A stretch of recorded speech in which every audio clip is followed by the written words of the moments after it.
Hello, everybody. Maybe lower down the music a little bit more.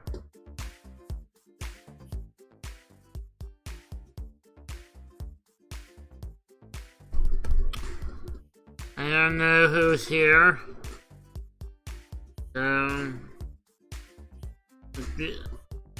I'm not gonna overwork myself. Wait until people show up.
I'm gonna start setting things up.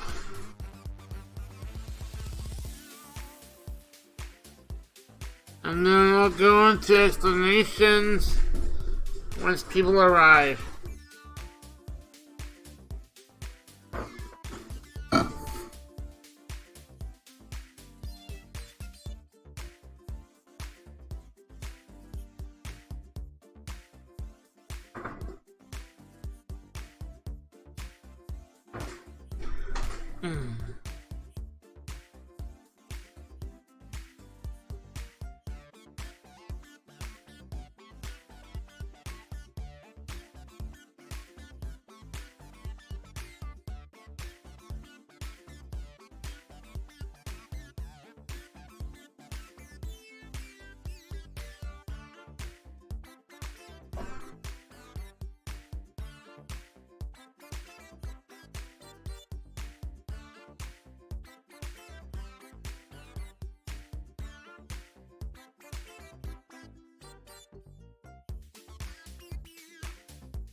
Hey! Hey, Real. How are you doing?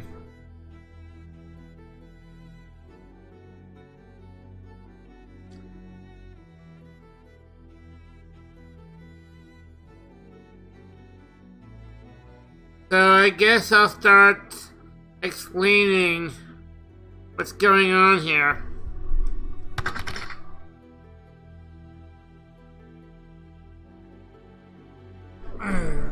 Hold on a second.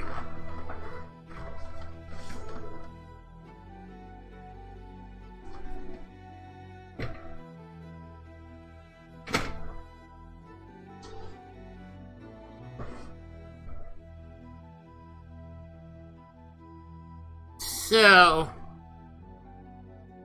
I'm doing okay. The last few days have been hard.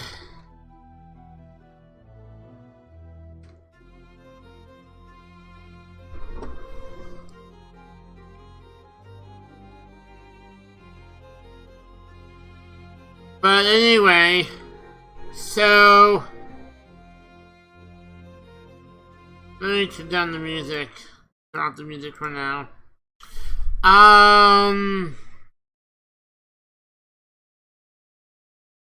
So as I said in Discord, I was really looking into doing some D&D solo, but I really wasn't happy with the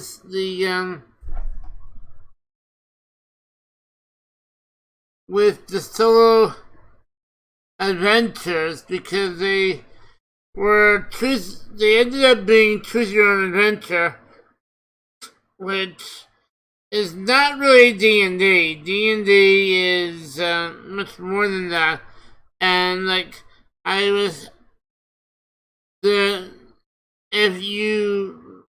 not really replayable because if you have to start again, you're going to be basically replaying the whole thing that you already did. Like if your character dies or something like that. And then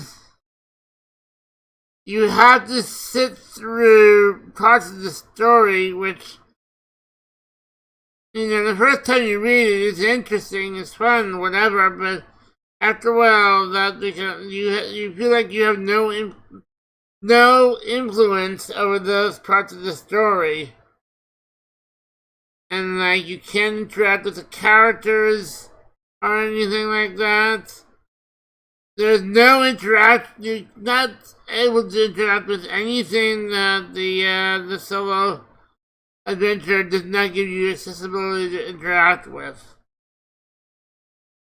And so I was trying to find a solution.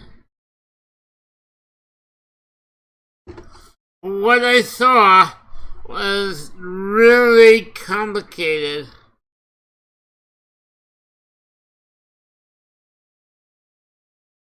Let's go into DM's Guild.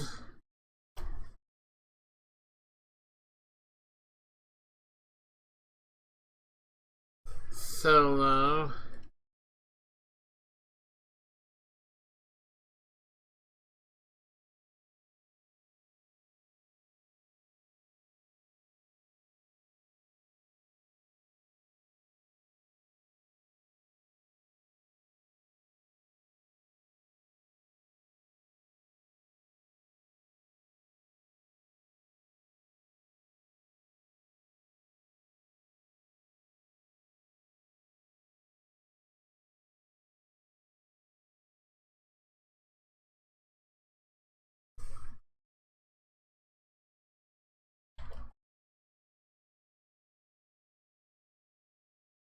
Where is it? There it is, the Solo Adventurous Toolbox. And it's actually two things, and it's really complicated. It's by the same author that authored the solo adventures I already have.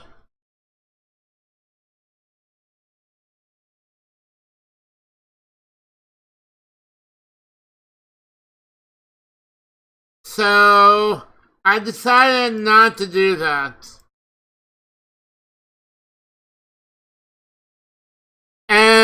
I was looking around for other options, and no matter where I looked, I was constantly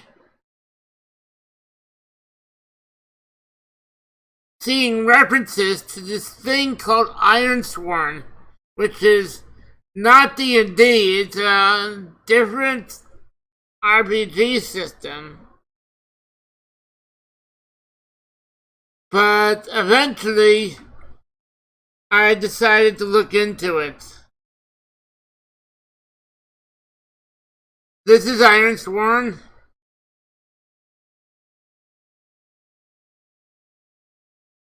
It's the base game is free. They'll cost money, which I actually bought.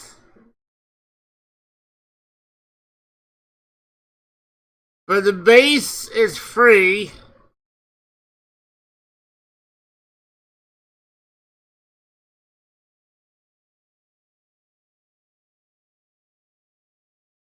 And here's the details of it.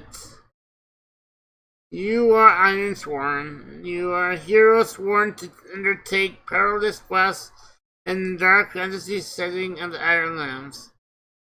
Others living their lives hardly venturing beyond the walls of the village or studying. But you are different. You explore untrapped wilds, fight desperate battles, forge bonds with isolated communities, and reveal the secrets of this harsh land.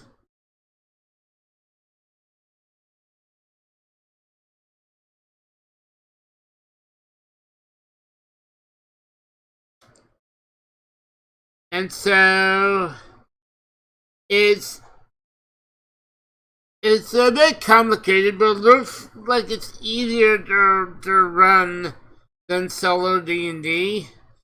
And it's absolutely free.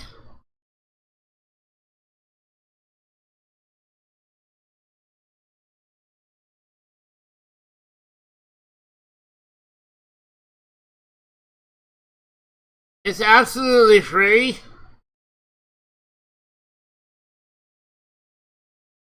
And so I have it right here. As a matter of fact, I already pulled it up.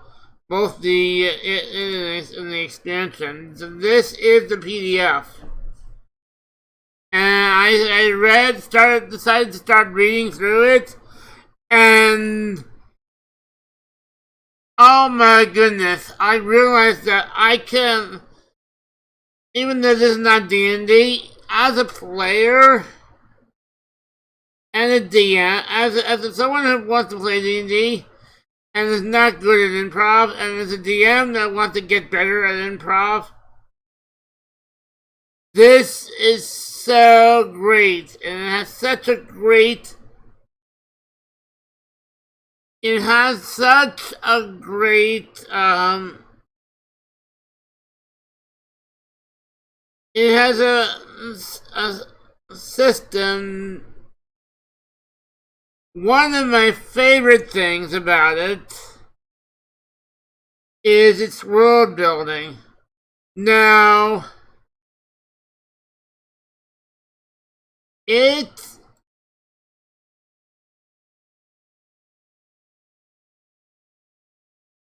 makes certain assumptions about this world, about its world, which you can change. You can change any of these details, which I will change some of them, because this is a more grim, dark setting. I like my to be a little bit high fantasy, not too high fantasy, but so you have this, but then you have these assumptions, and if you go into the world, I'm gonna change the name of it because I don't like the Ironlands. That just seems too descriptive. I like more fancy names. Not everything has to be fanciful. Just like names of regions and names and of the whole place shouldn't be too descriptive. And Ireland is too descriptive. So it details features of all the regions, which I'm gonna copy some of this over into a document because I might change some of these. But the best part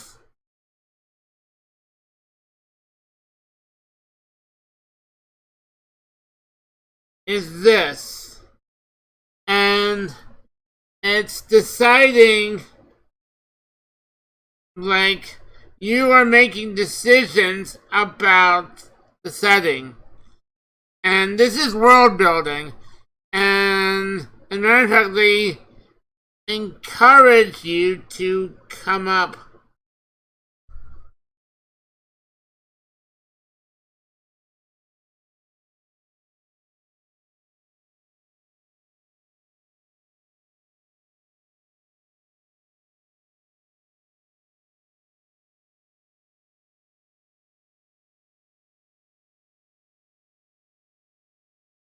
they encourage you to build your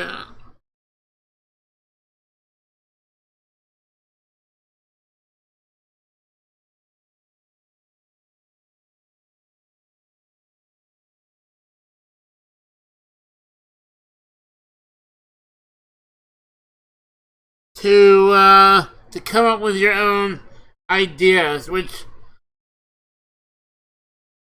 and like I've already been thinking about how I would do it, but this is a very and matter of fact I have in here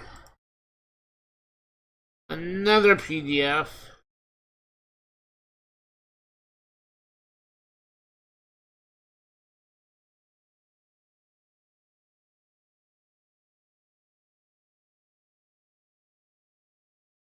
that you see they like they encourage you to also maybe come up with your own. But it is a great world building exercise.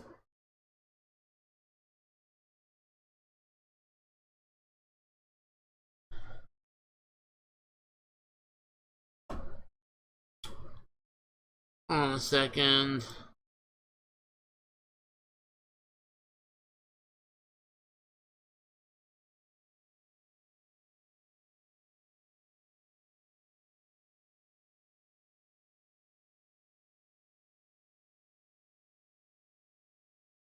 So,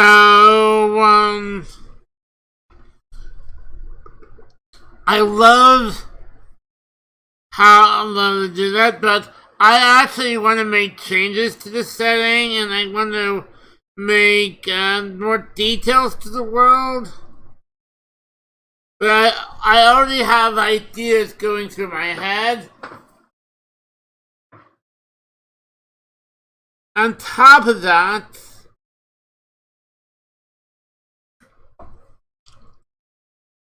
I was just beginning to set it up, but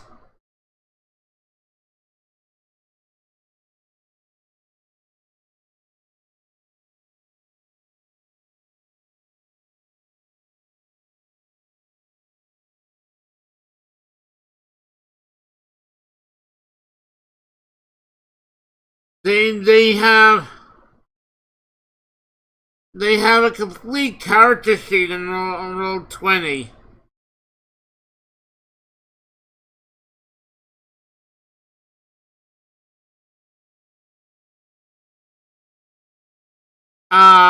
So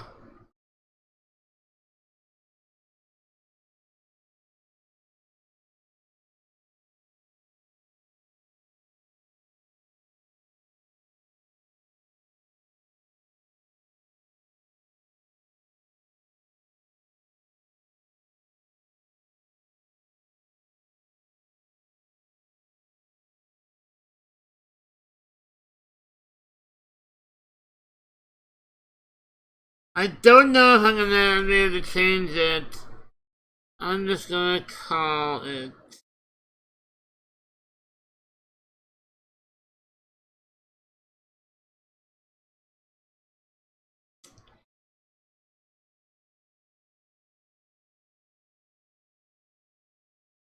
So I'm gonna be using Roll20 to manage the mechanical side of the game.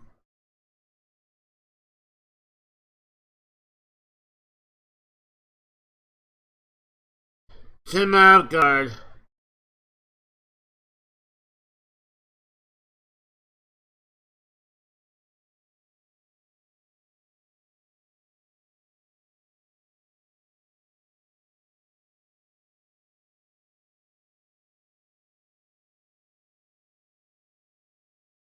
Um,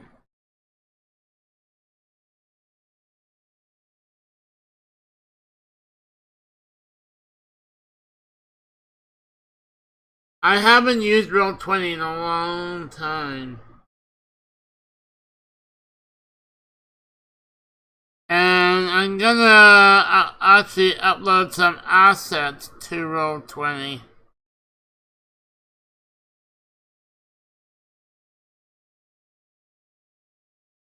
But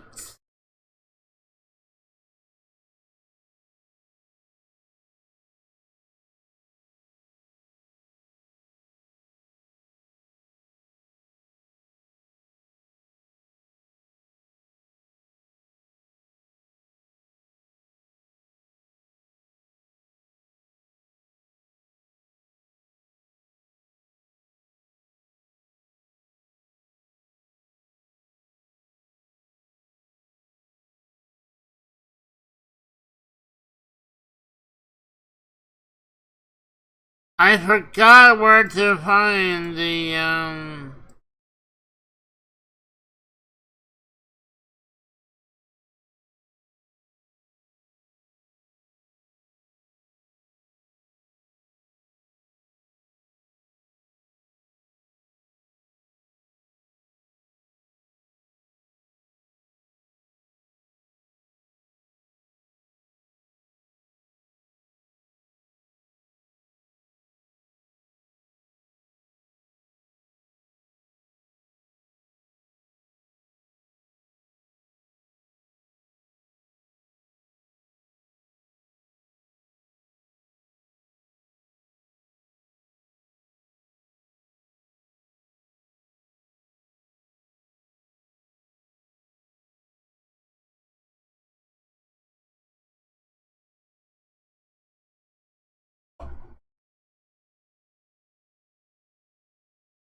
It's been a long time.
Because I'm not able to find it.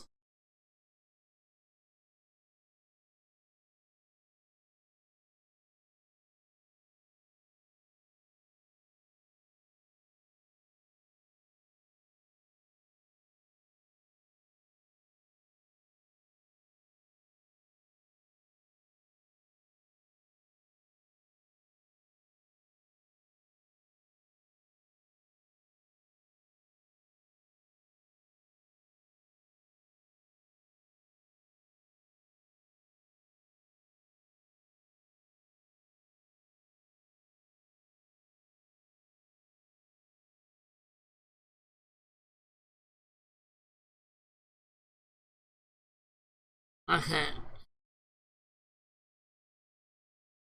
I'll be right back. I have to look at something because I cannot find it at all.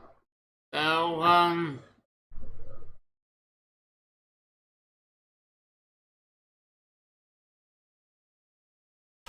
I'll be right back.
Okay, I'm back.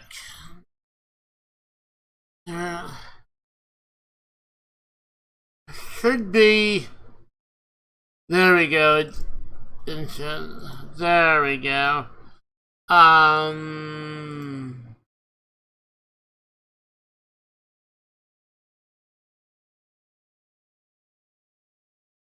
just going to.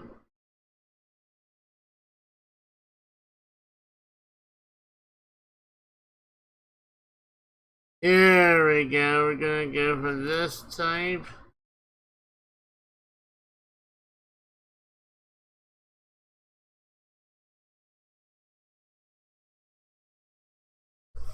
Okay. So we're not going to be creating the cat.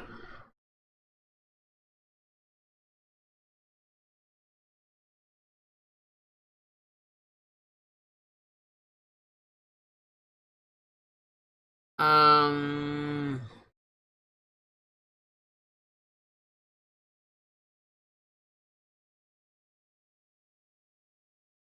So this is the built-in character sheet. It has a lot of stuff.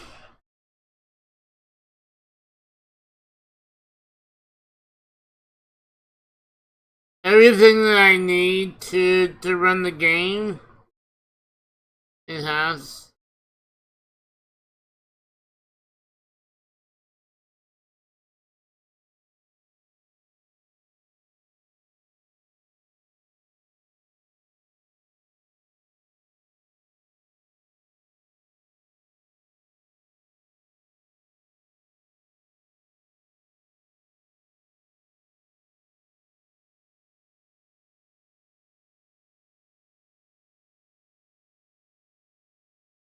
So this is going to be useful when I'm setting up the world.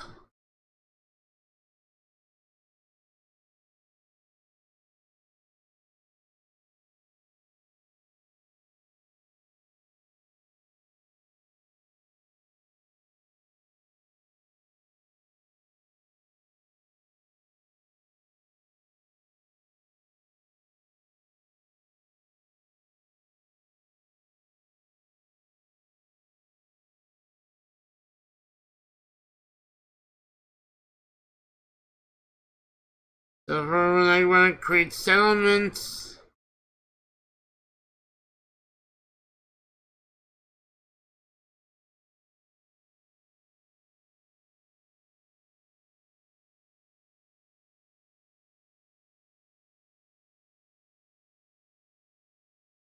and these will generate something for me. For example, if I click on this,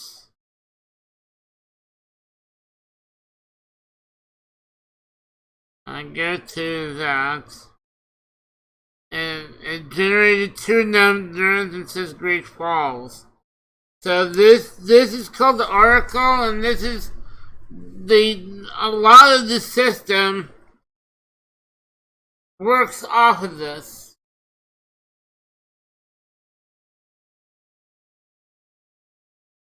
And I will be using some of this when I'm deciding on the world.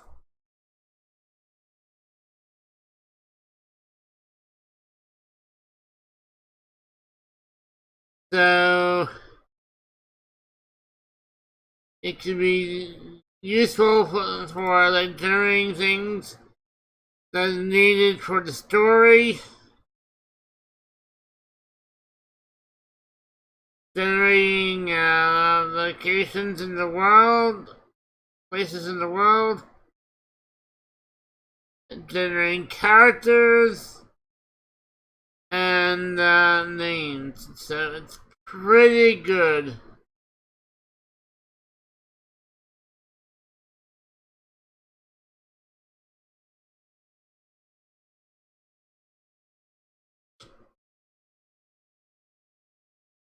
It's pretty good. This whole thing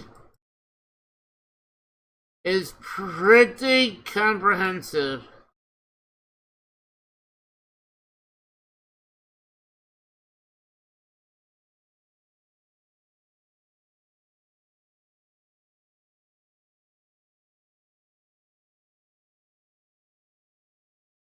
it's pretty comprehensive. So we're going to be using this for running the mechanics of the game. And we're going to keep it on the oracles to help with the world. So now the next thing I'm going to do is I'm going to create a campaign on OpenWorldAddict, and this is where we're going to put all the world building stuff so that all the world building is in one place and is organized. And then over here, we are going to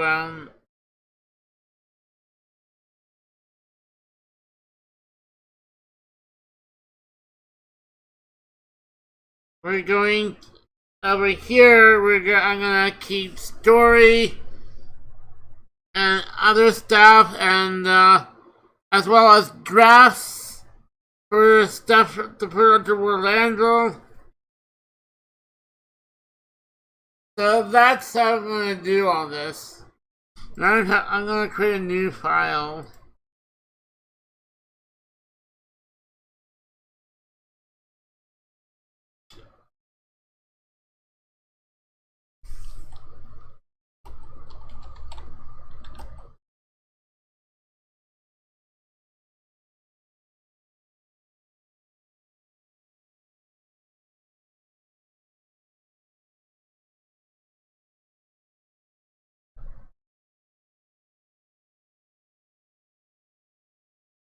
So in the game, the location is called Ironsworn, and I don't really like that because that is too descriptive, as I said before. So I looked it up, and this is what the gem is iron in Norwegian, and the Ironlands. If we go back to the PDF,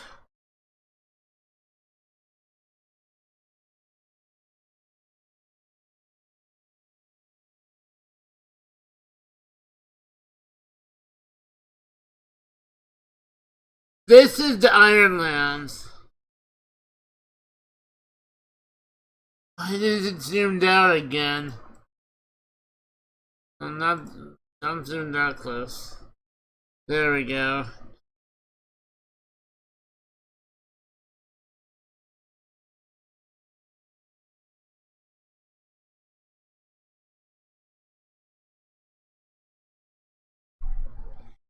And I'm gonna rename all these regions.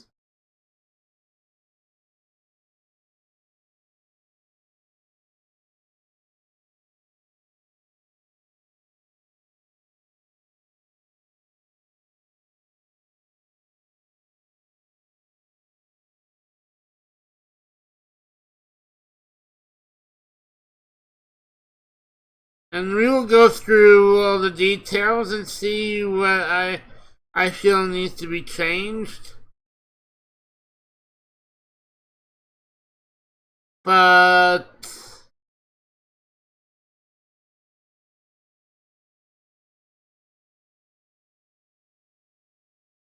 anyway, I was saying, so here is a map of the Ironlands.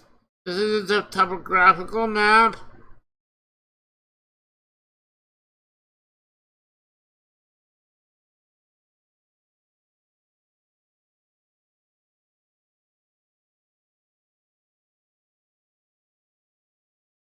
And it kind of shows a non-topographical map.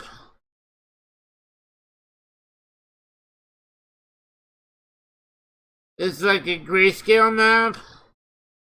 But this, I've even seen a color map. But I actually have found another map online.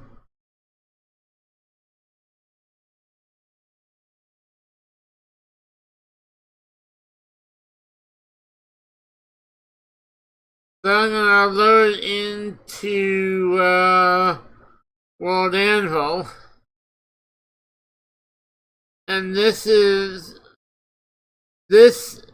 I like this map a lot, but it definitely has a very Scandinavian feel to me. It definitely has a Scandinavian feel.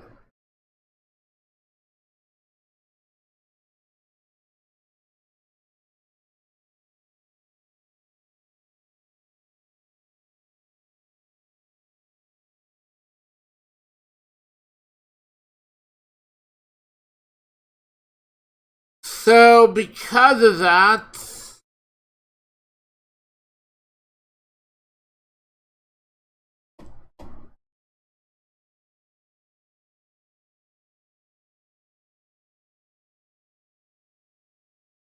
I looked up the names of iron in like Norwegian and Swedish, and as well as the words for land and realm and stuff like that. And this is what I come up with: Jim Avgard,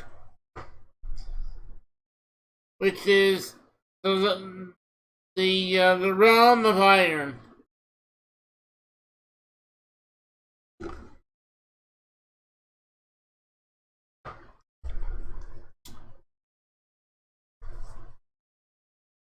So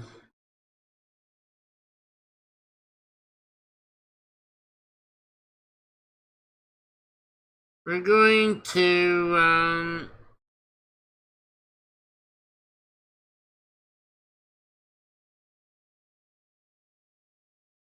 call this. We're going to be using Ironsworn. And I will provide a link to the the the Ironsworn folder and the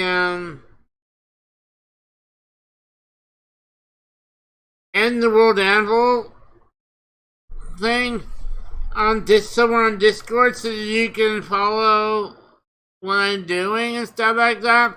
I'm not gonna stream everything I do because it's gonna be just a lot of talking and stuff. But I'm hoping to come up with some incredible stories. But let's get started with this. Save changes. Oh.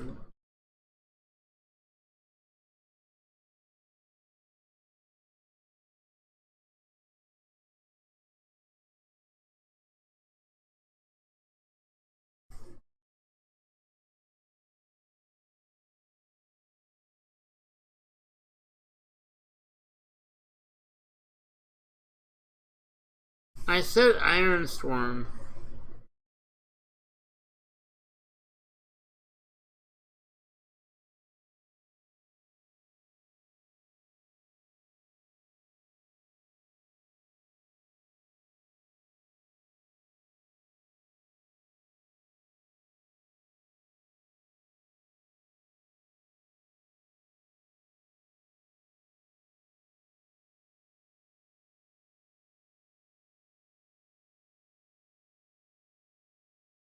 Oh, wait a second. I made a mistake.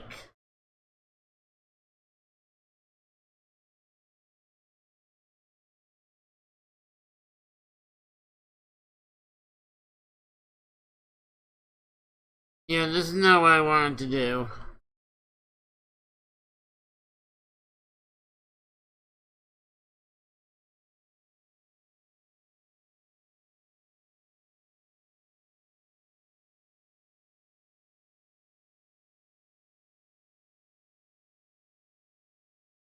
And my seed is falling.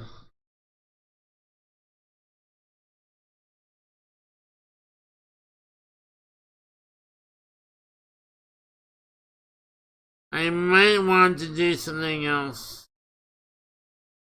Um...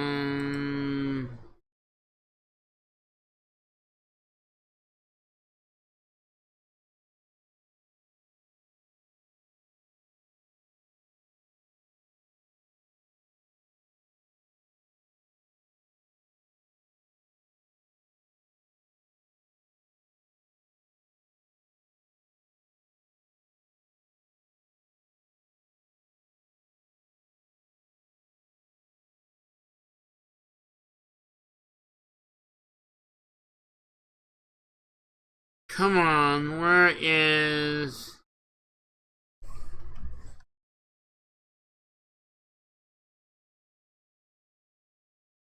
No...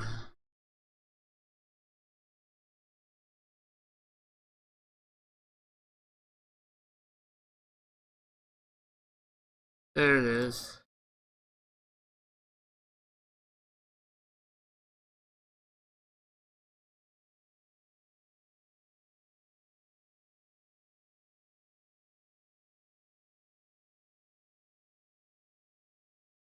I did that.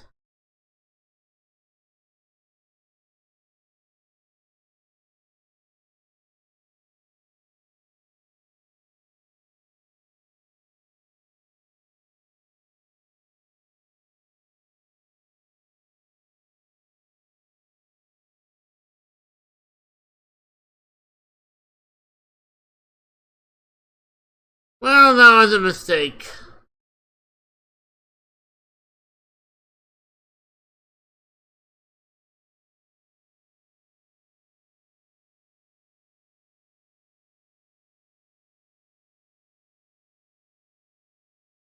What I wanted to do is here, actually here.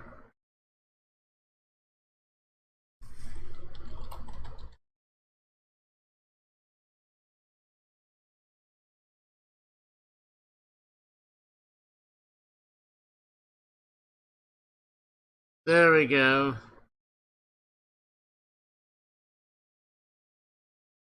Don't need that.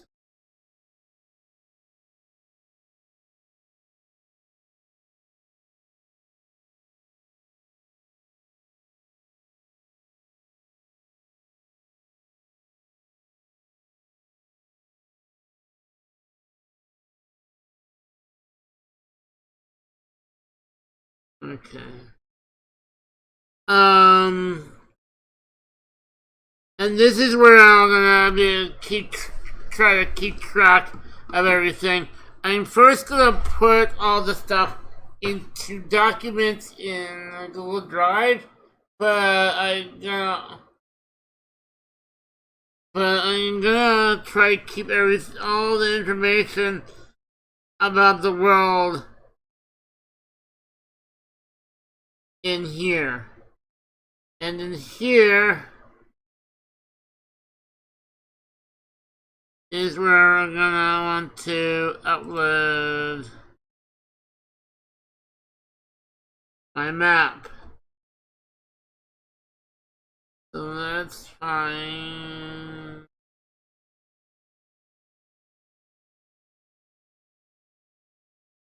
the map.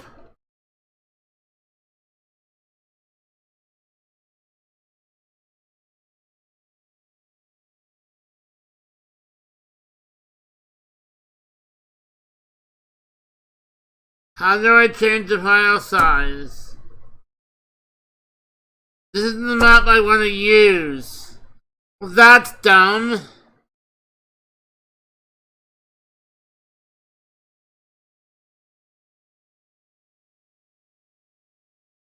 Hold on a second.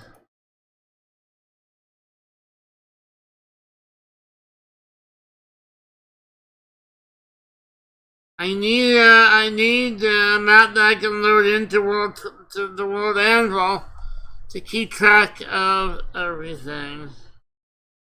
Well, I'm gonna have to figure that out on my own, to get the map in there. I'm not gonna do that now. So for now, I'm not gonna have a map. I need a map. Because I need to have map markers and stuff like that. Because as I create more places for the world, they need to be on the map. I need to get the map in here.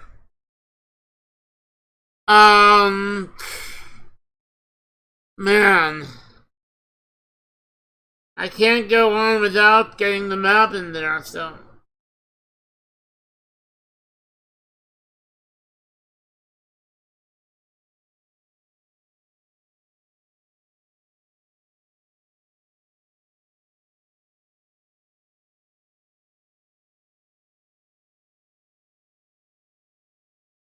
What is...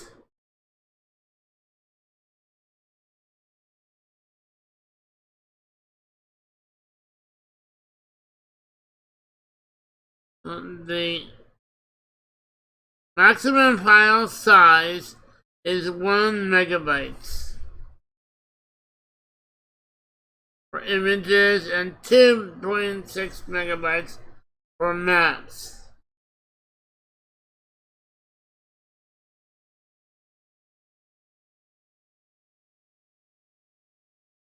You know what? I'm gonna have to load this into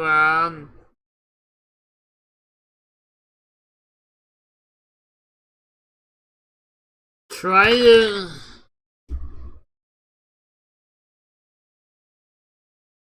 Okay.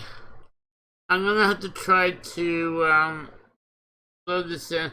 I need to change the file type and change the map and the size of the file because I need something that's gonna be loaded into World Anvil. If it can't be loaded in Anvil, World Anvil, it can't be used. And I have to have the map. Loading it into Roll20 won't do me any good because I'm not going to do anything on the map in Roll20. It's all going to be on World Anvil.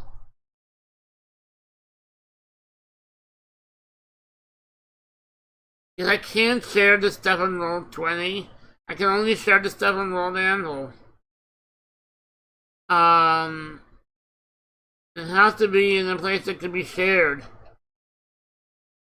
So, where is...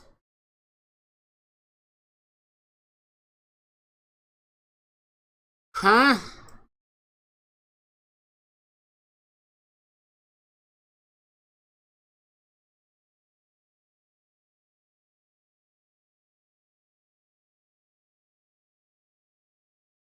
There we go.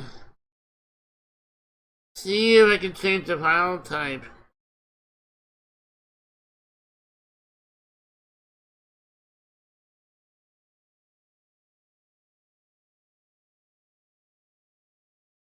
Save as. Let's see if I can save it as a JPEG.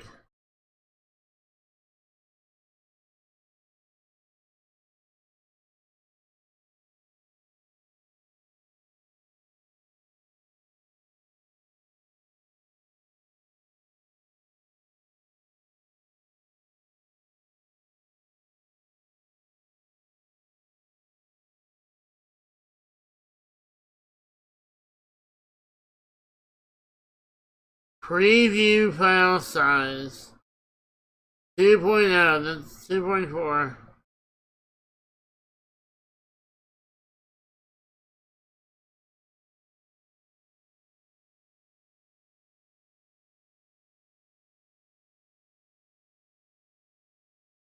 There we go, 2.0. That's the file limit.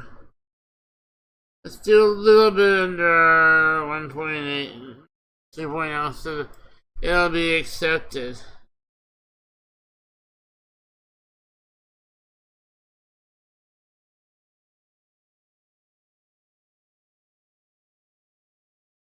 Okay, now that I did that, choose file.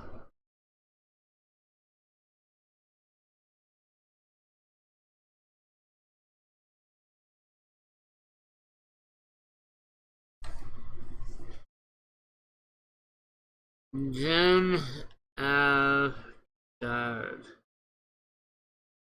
Create map.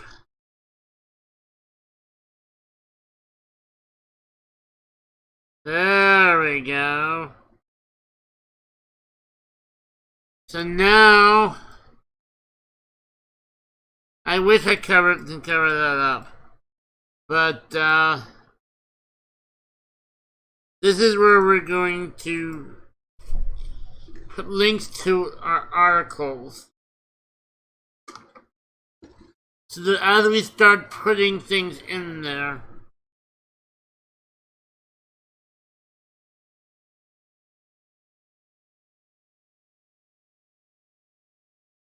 okay.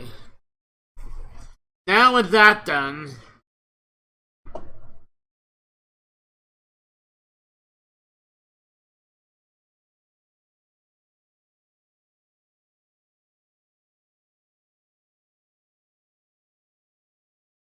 and we have the stuff on Roll20 set up. We have the stuff on OpenWorldAddict set up.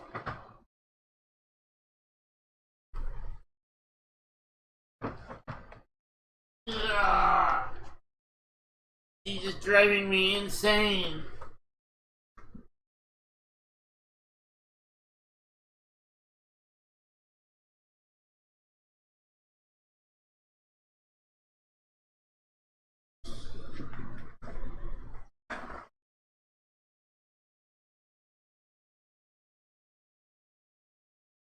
So,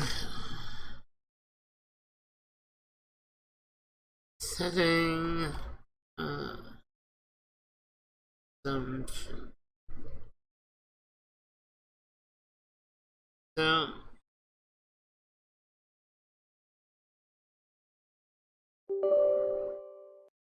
ah.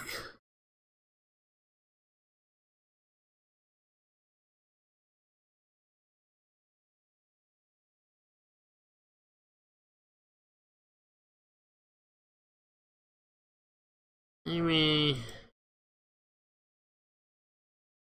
alone.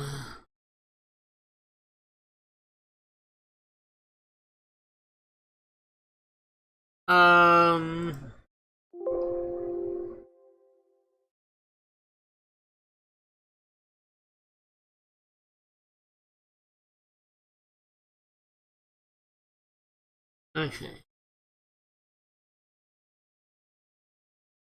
So,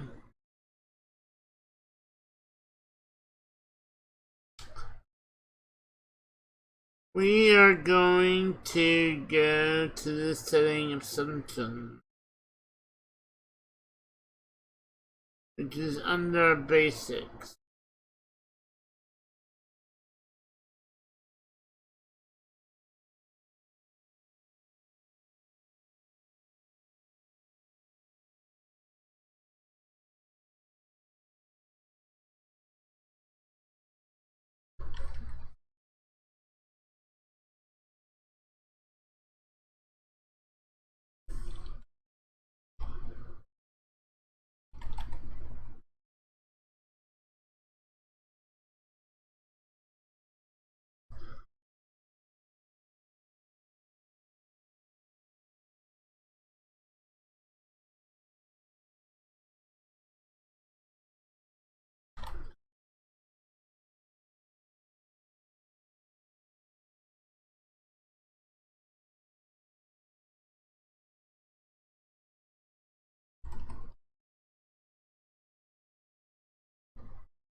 Okay, so 2 generations ago, our people were driven to this land from the former homes of the old world. We're gonna make that 5 generations ago. We want these people, we want to age a little bit more.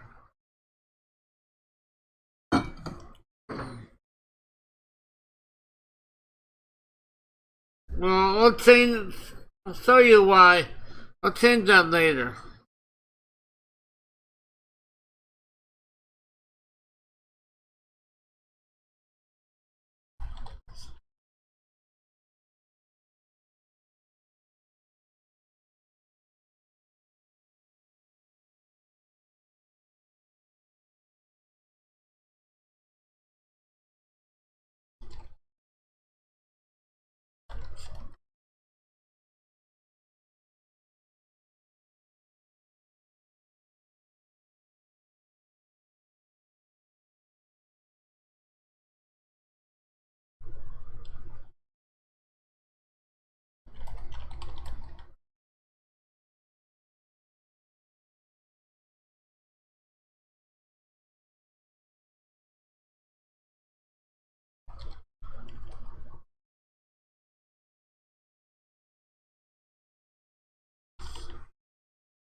We're gonna just copy these in here.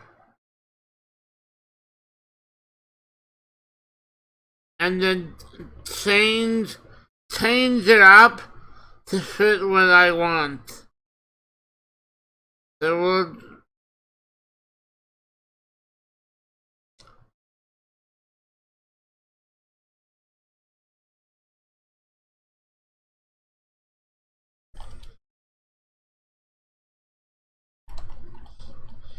so that I don't want. Also, I do want a few cities, but we'll go over that later.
I'm gonna have to put this over here because it keeps moving.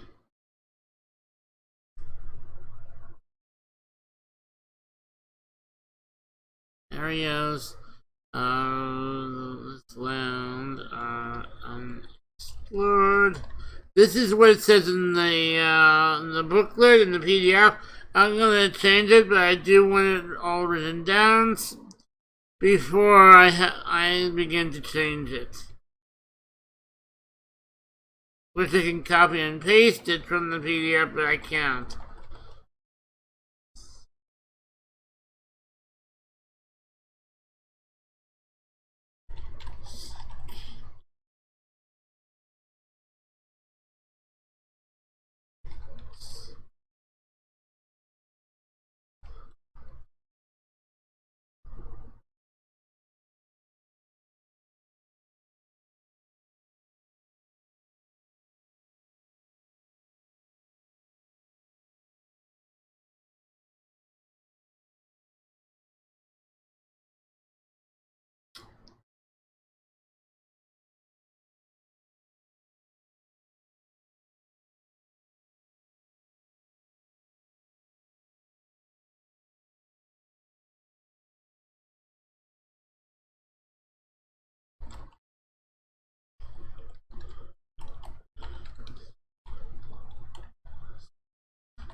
This is what I'm going to change as well.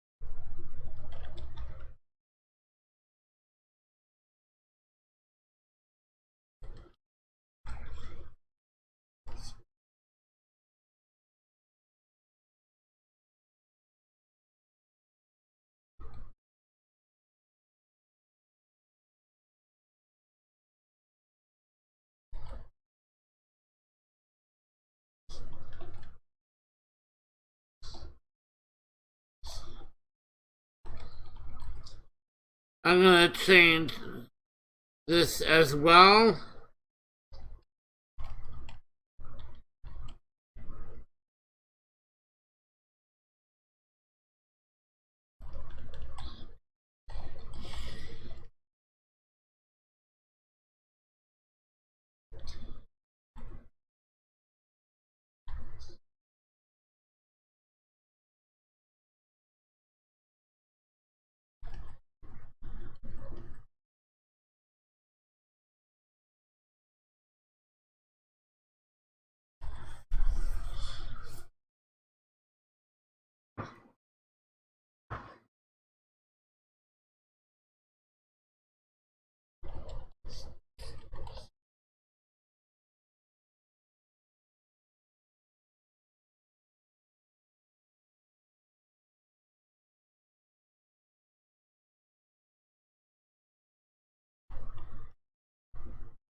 Finally.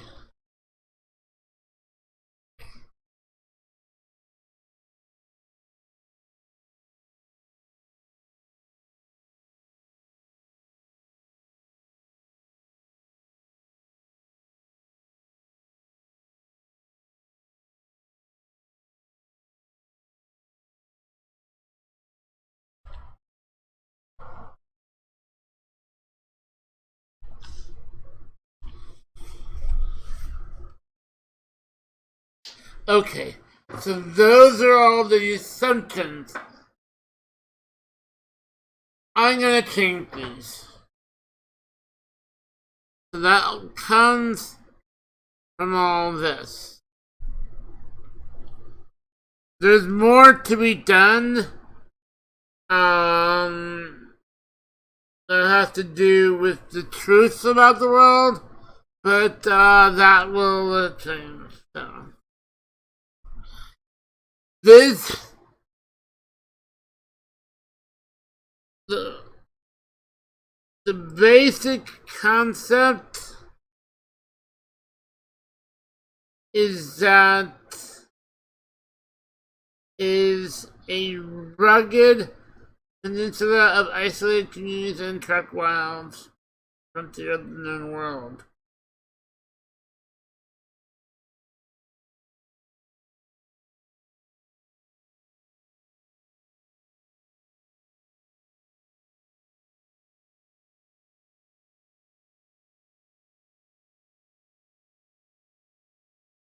And it's basically designed like kind of like a dark fantasy. It has very little magic, very little technology, and stuff like that, and very sparsely populated. I want to change some things. I do want to increase the. I don't want to decrease it all the way to like high fantasy, where magic is everywhere, but at the same time, this is a little bit too gritty for me. So we're gonna change some things. So one thing that so when I work on the let's see.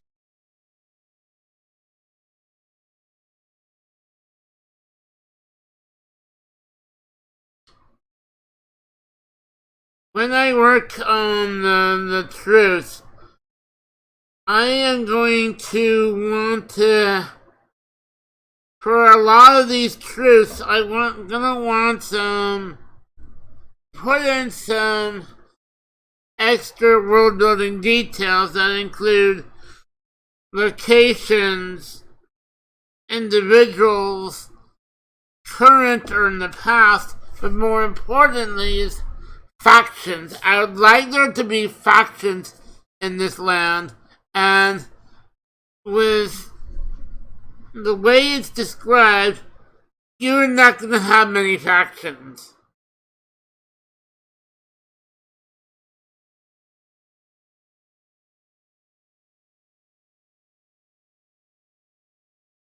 So I am going to change that, and so the first thing is 2 generations is not a lot of time to give people a chance to settle down into a new land, into a brand new world.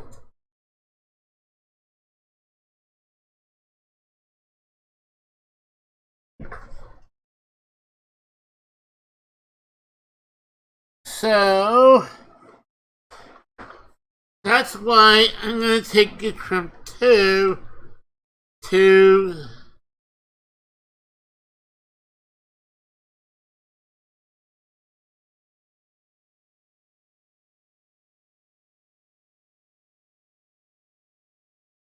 5 generations ago.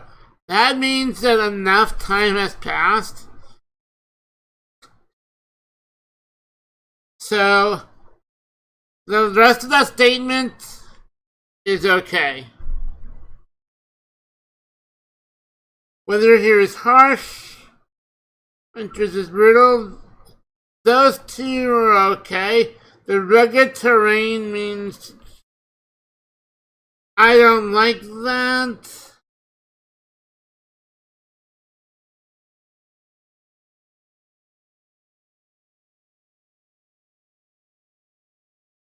The rugged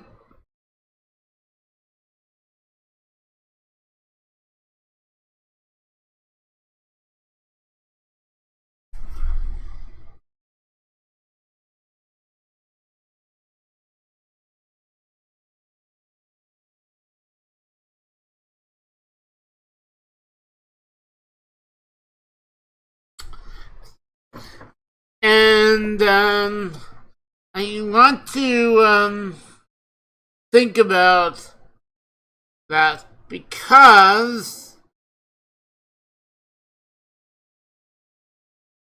I say travel and trade over here is not just possible, but it's regular.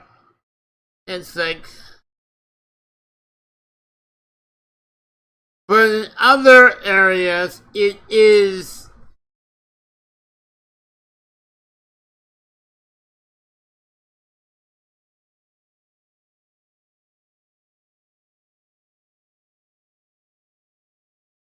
the rugged terrain and the throughout most of the land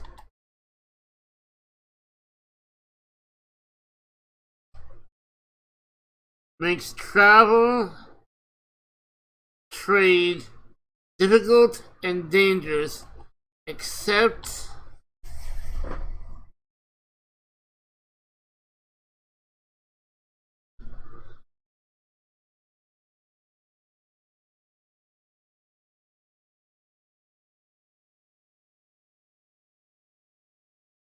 and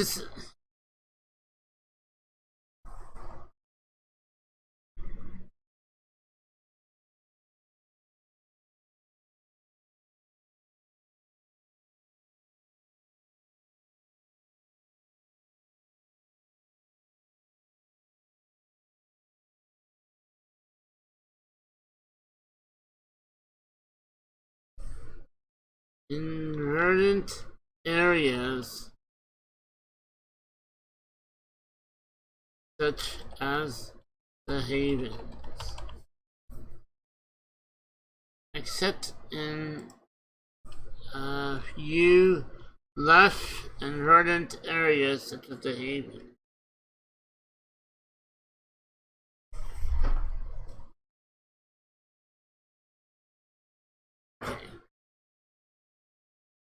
I may change that, but because this is a big one.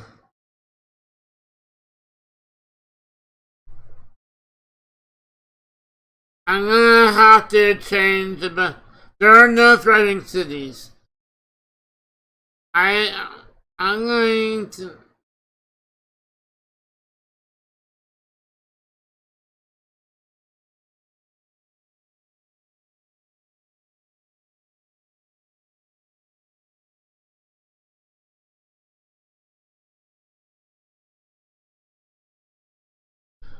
There are no big cities.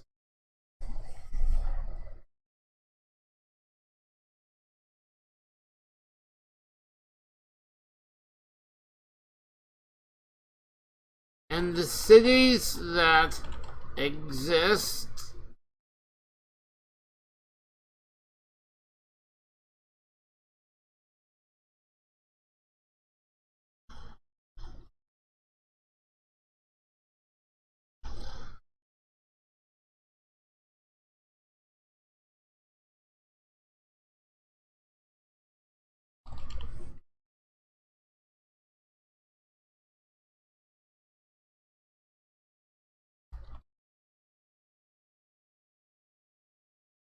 there are no big cities, and the cities that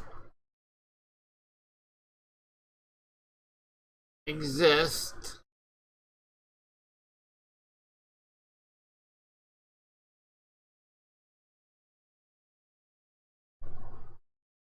are rare.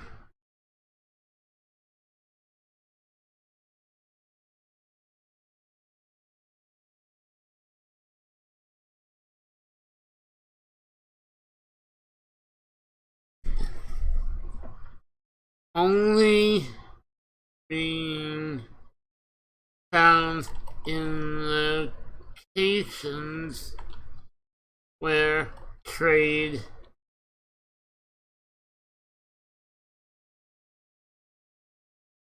can occur without much difficulty.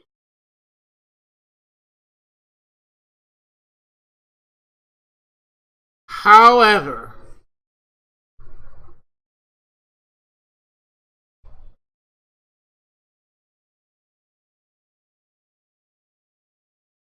Most of our people live in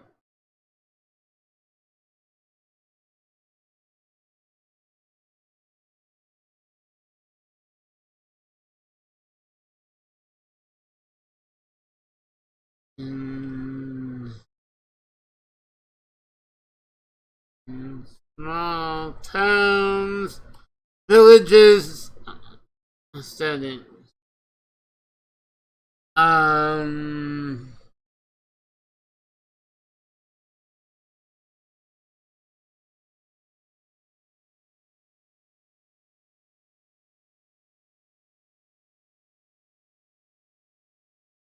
With many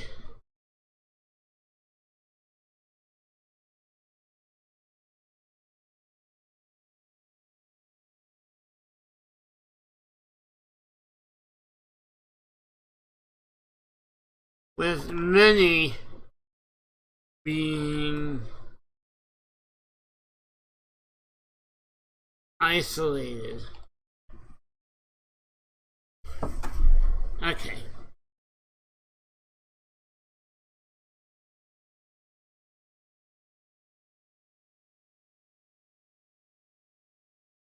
So I'll leave the how the towns are constructed up for like I'll leave that as it is. That's okay.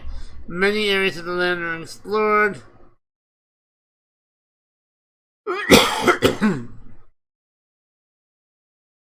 This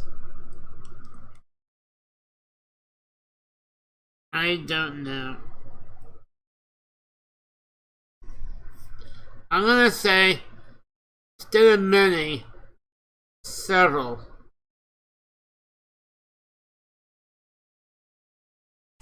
areas of this land are unexplored and uninhabited except by the firstborn, beings such as elves, wolves.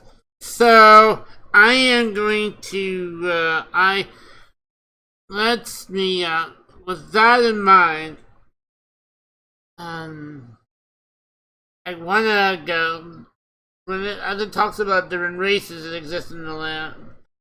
I wanna go into here.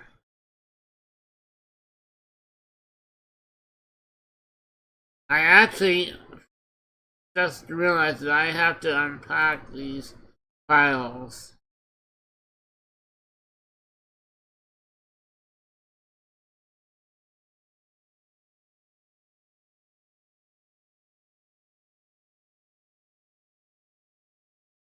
Uh-oh.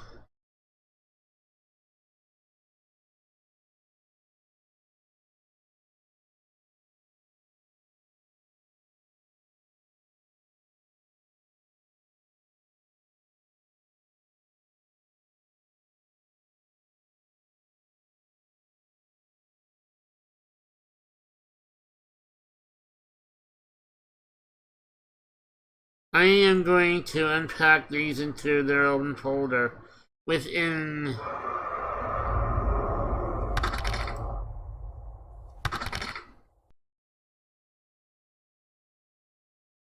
I'm gonna do this later. But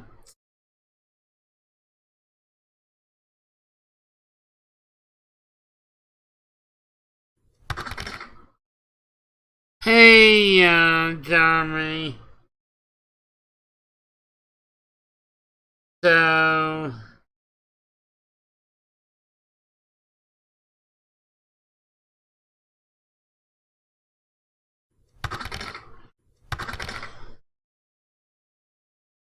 I think I'm gonna work on that later. I wanna pull up something else.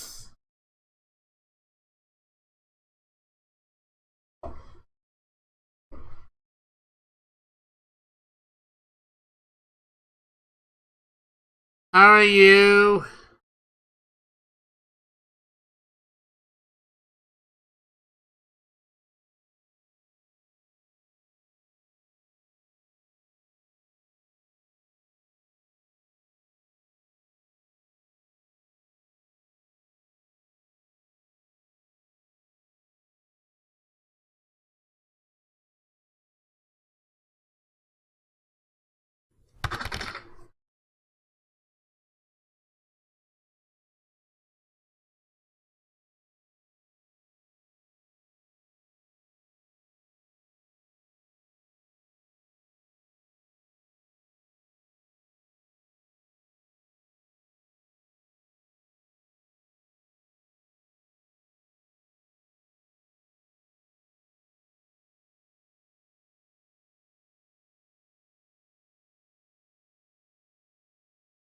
Okay, that's good.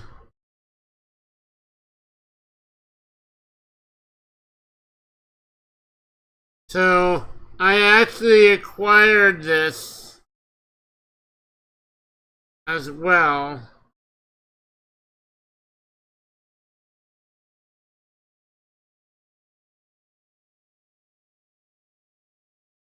So, we're gonna say dwarves, gnomes, and goblins.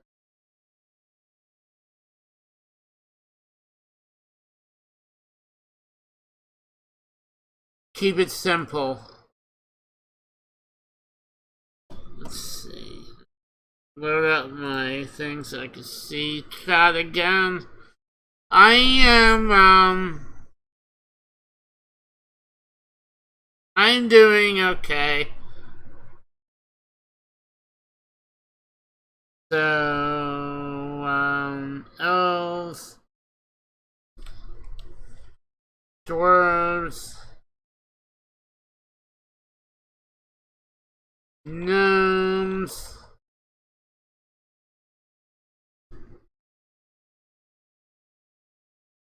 um,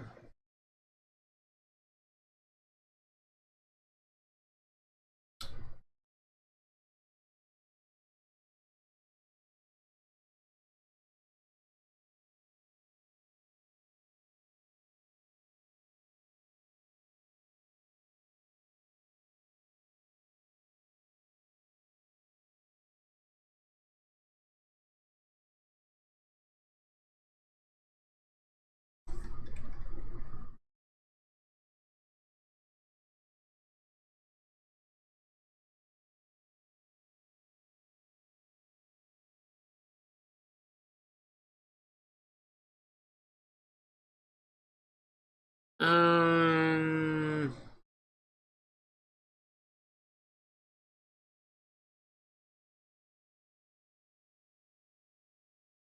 yeah.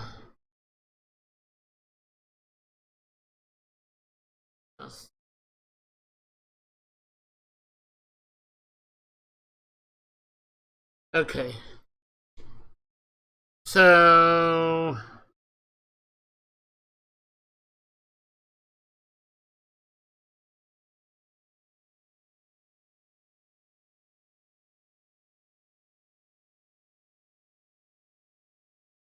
okay, so I think that statement for that assumption is good. Hey, Twisty!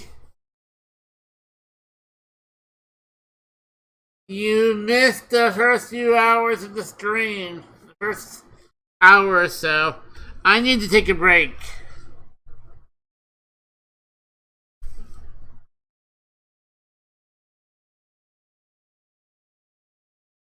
I'm okay.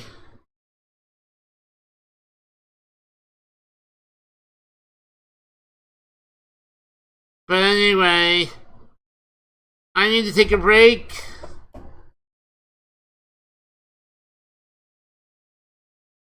So,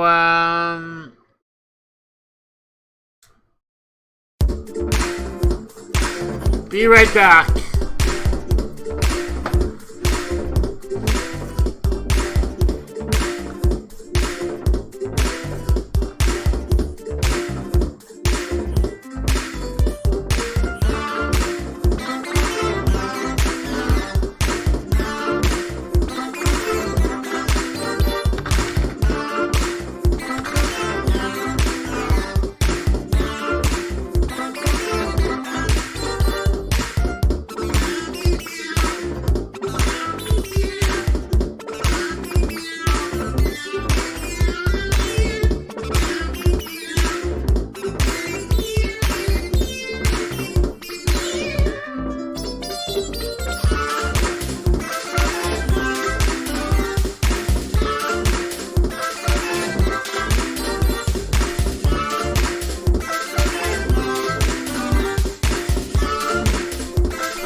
Okay, I'm back. I have work to do.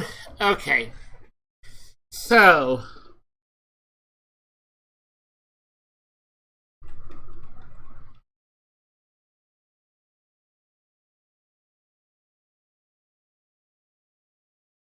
coin has little value. Um,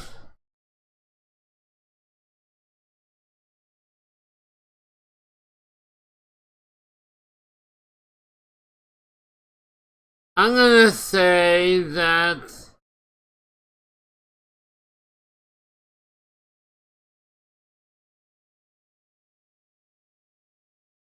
coin is only used by the wealthy and powerful.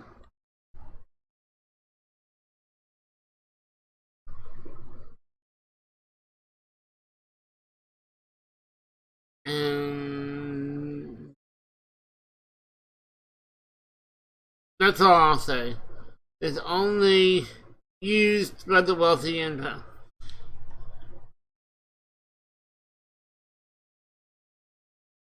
Most commerce is made to border favor.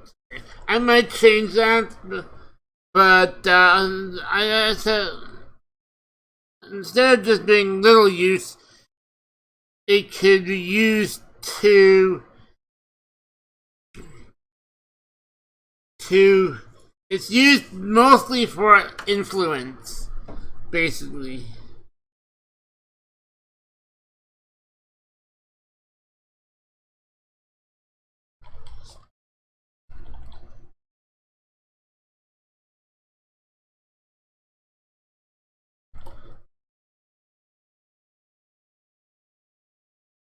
Influence and diplomatic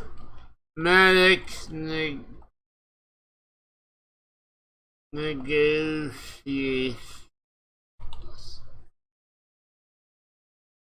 Some commerce remains, some communities remain isolated and dependent, while others, that's true. I might want to increase the amount of things traded, but for now, we'll go with that. There's a diverse mix of peoples and cultures within the land, even within the community. We'll keep that. Communities and tests. So this, I don't like. Yeah, there are no kingdoms, but there are nations.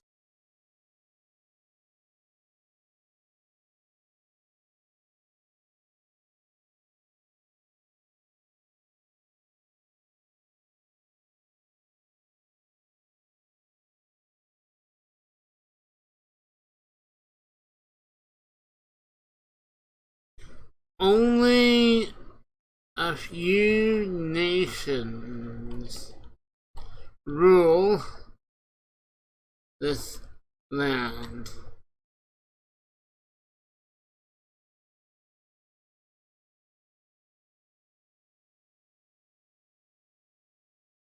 They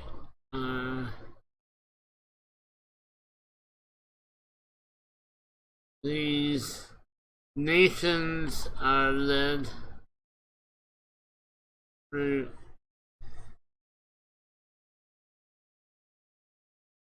take that out. The nations led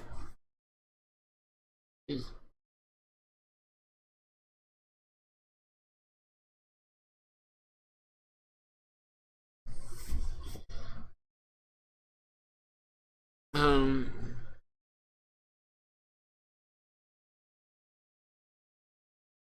communities that are not part of nations can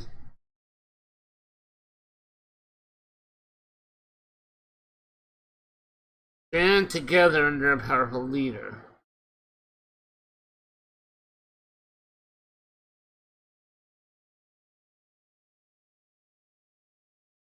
And I'm gonna take this out.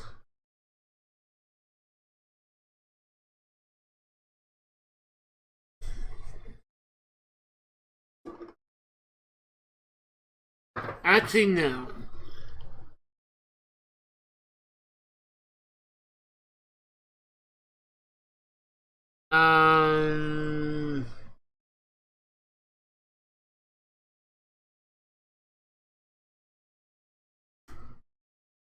Territorial lines are slightly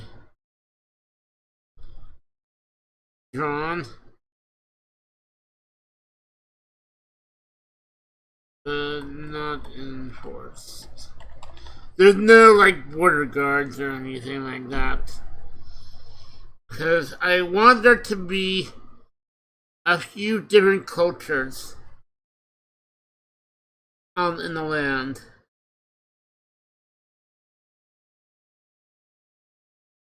Large government is not unheard of. It's rare. Is rare. Not unheard of. It's rare.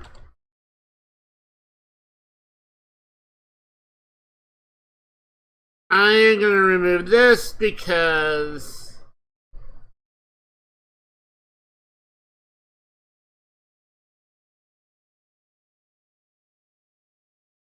tribal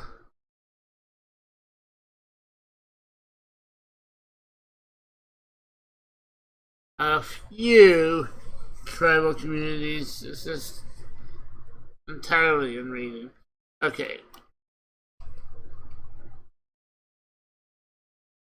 Raiding parties and skirmishes between raiding parties I don't think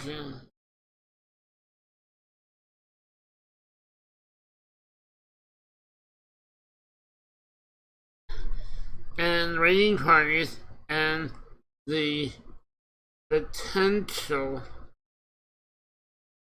for skirmishes to break out are constant concern.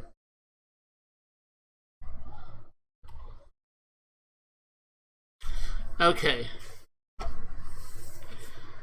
I like spears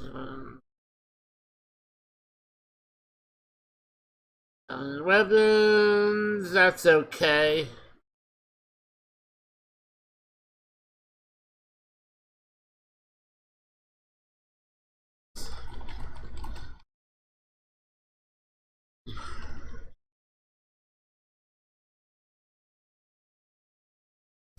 Okay. Interconceptual and mysterious. And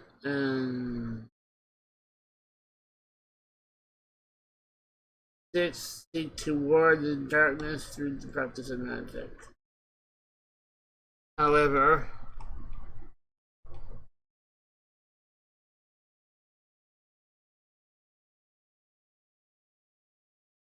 sometimes, on rare occasions, not often, sometimes it succumb to it.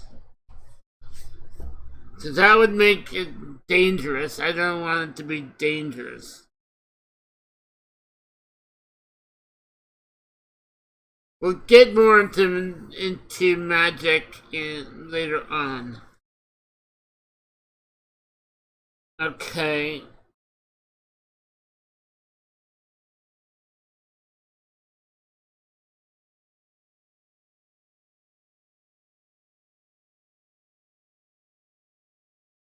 Are not commonly seen in settled lands, but are frightening and dangerous. Okay. I like those changes.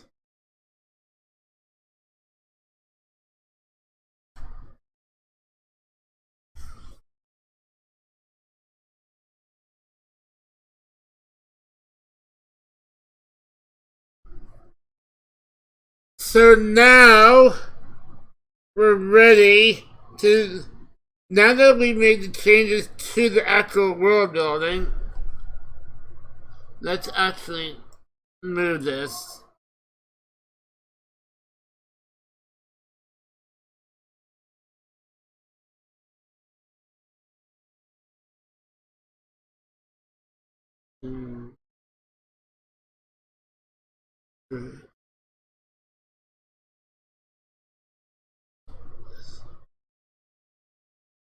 This is where we can add the details, and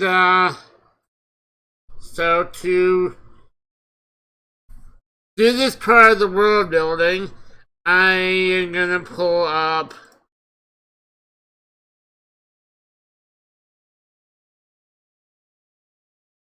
this document, and I'm going to put it here.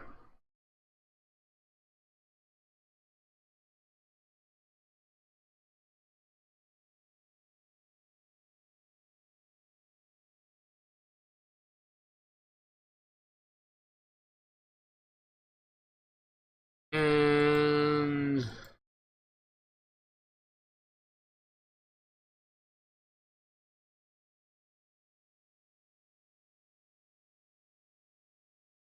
okay, so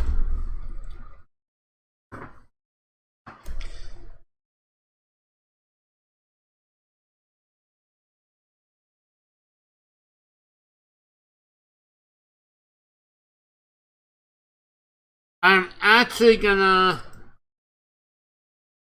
I can't read that small, so I'm actually gonna put it on the other screen so that I can expand it.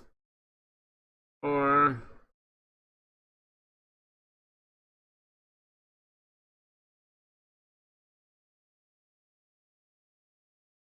but let me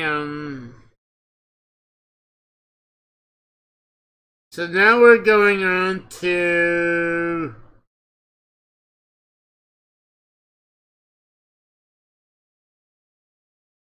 the truth.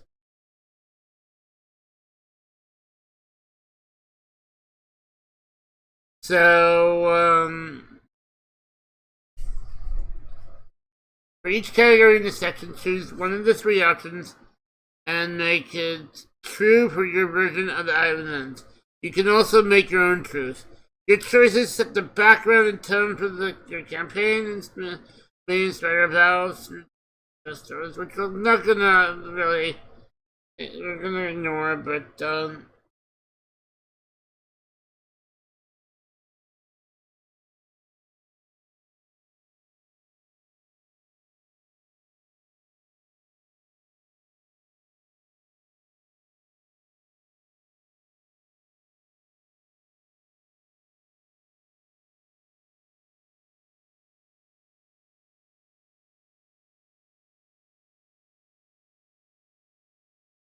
so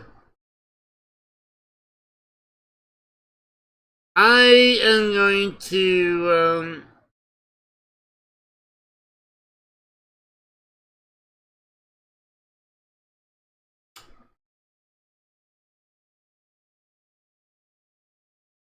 so this gets back to so in each of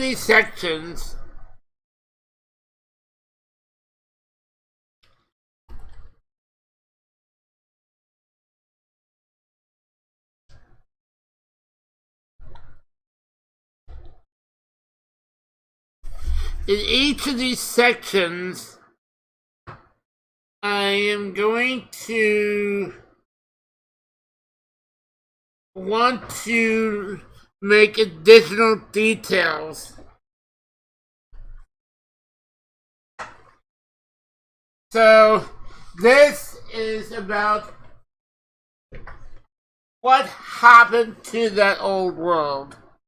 So like on the if we go back to the assumptions, it says our people were driven to this land from the former homes in the old world. So we had to say what happened to that old world. But I also, once we're done, I want to include. So once I decide what happened,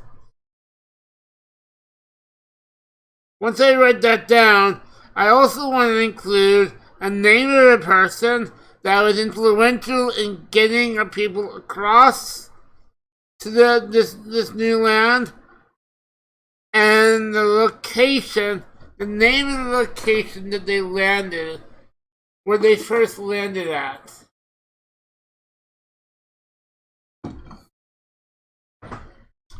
Because that could provide me that location, that settlement doesn't have to be big.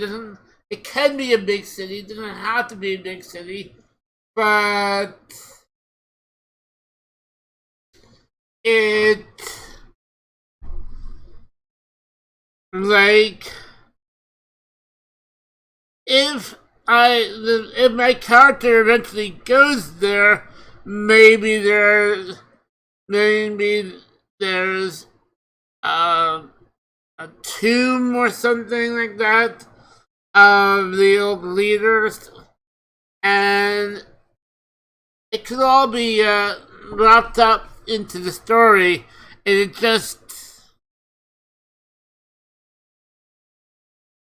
it is something that I want there to be able to draw upon. So, a name, a location, a name of a person, a settlement, and for this category, that's all I need. Is the name of a person and the settlement.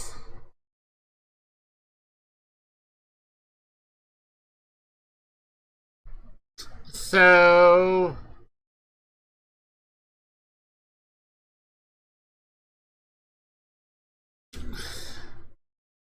here's our initial choices, and the savage clans called the Skeld invaded the kingdom of the Old World. Our armies fell, most were killed, are taken into slavery. Those who escaped set sail aboard anything that would float. After an arduous month-long journey, the survivors made landfall upon the island.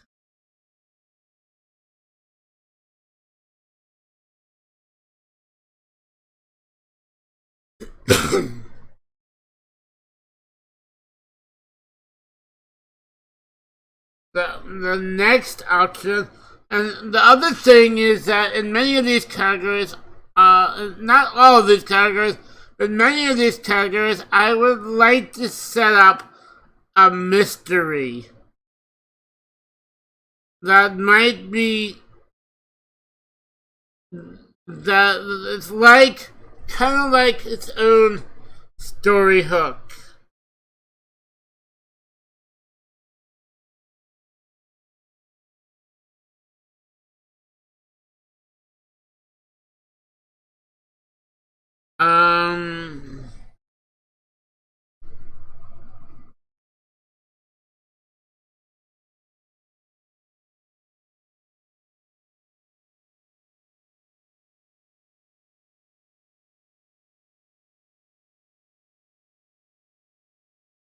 So,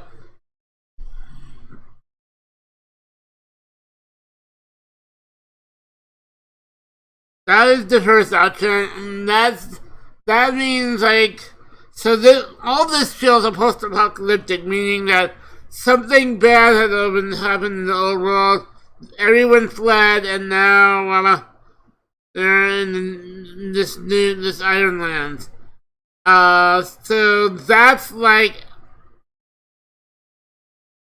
foreign invasion. Not for me. The second one is the sickness moved like a horrible wave across the old world, killing all in its path. Thousands fled aboard the ship. However, the plague could not be outrun. On many ships, the disease was contained through the ruthless measures, tossing overboard anyone who exhibited the slightest symptom. Other ships were forever lost. And then those who survived found the Islands made it their new home.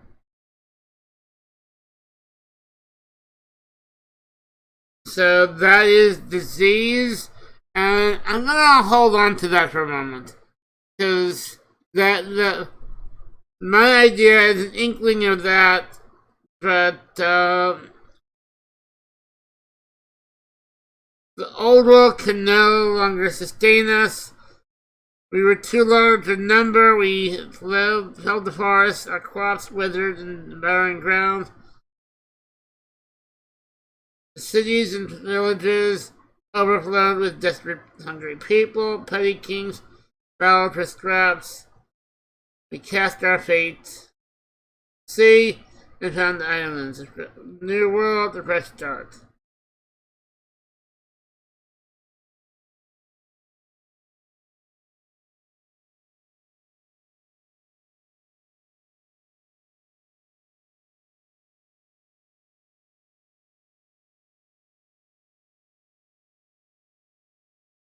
So,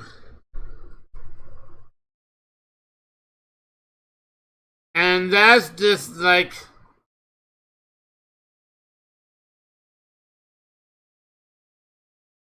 they used it too large a number. There's so many resources that there's just too many to feed, and so they left to the sea.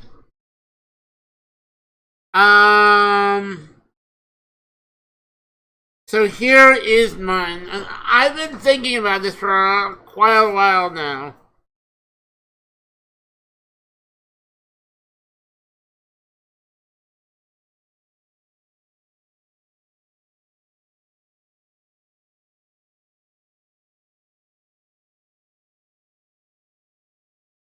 And the idea is that there was kind of like a magical apocalypse where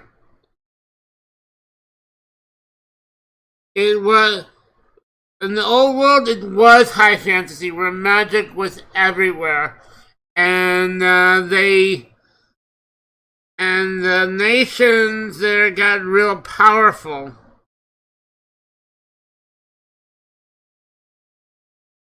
And kind of were very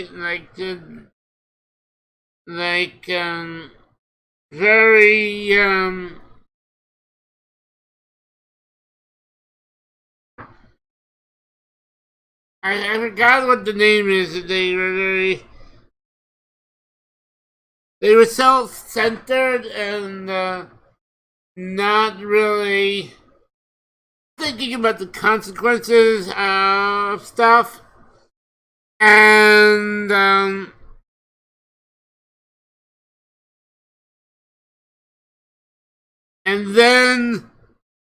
all of a sudden, without warning, disaster rained down on the land, and like it's not just like volcanic eruptions and earthquakes and storms, but also disease.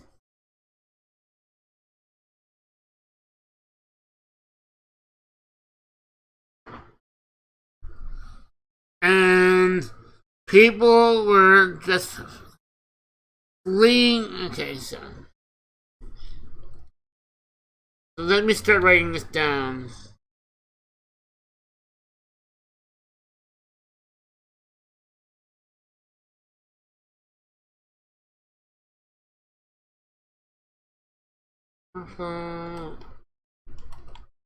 Magical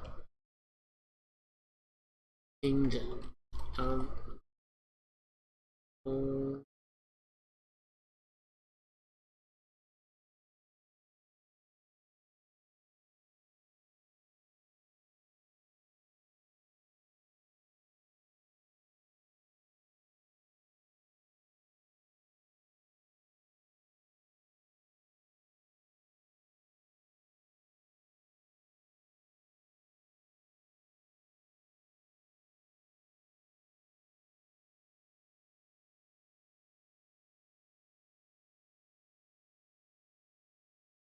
also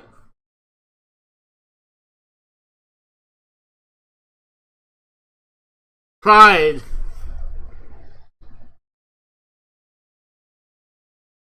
They were very prideful.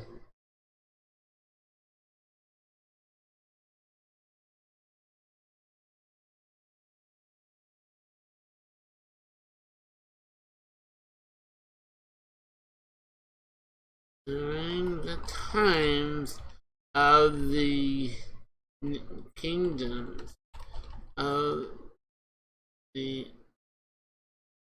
old world, the nation,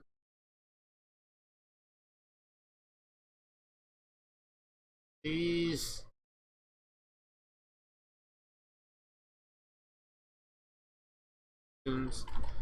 were led by prideful and hubris made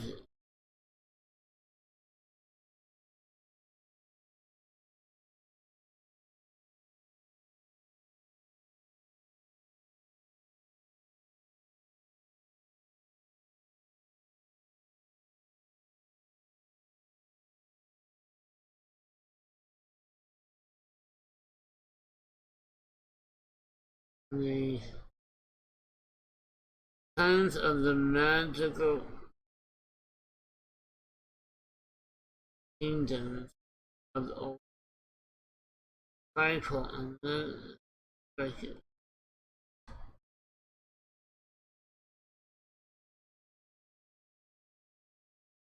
um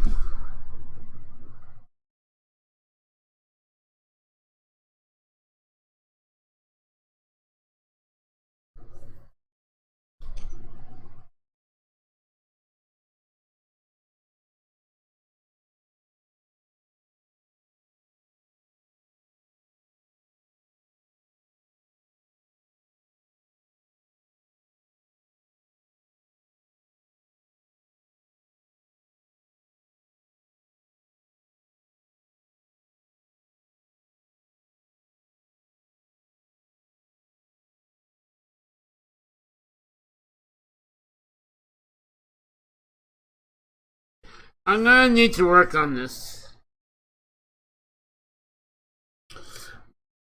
Um,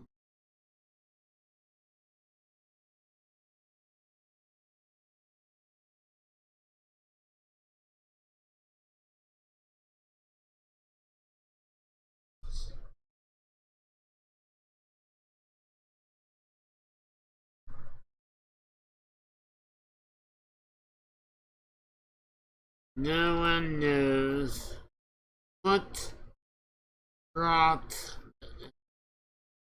but it came suddenly.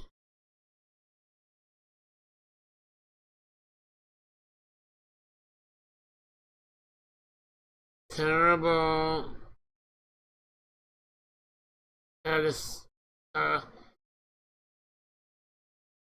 catastrophe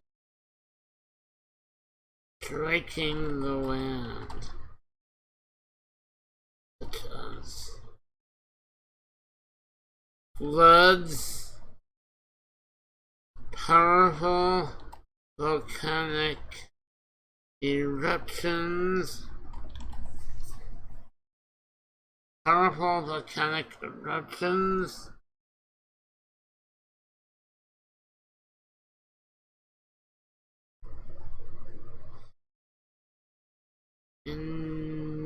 intense storms of wind,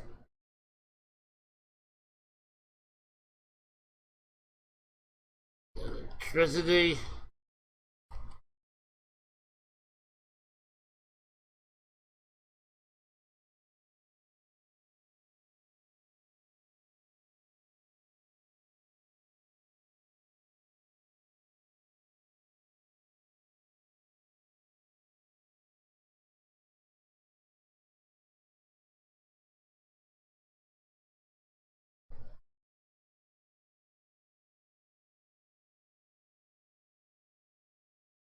when the disasters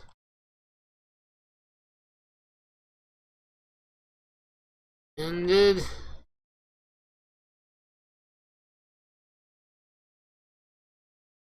it left most of the land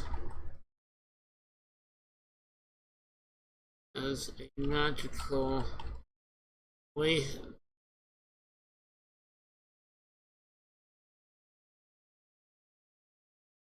And those that survived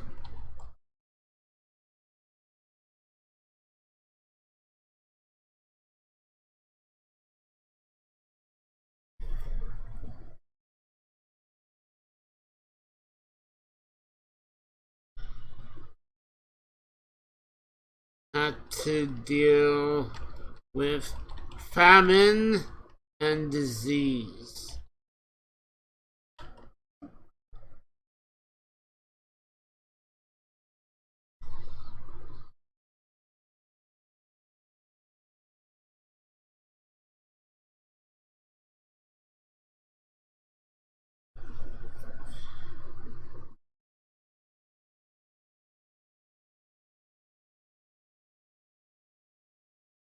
Our ancestors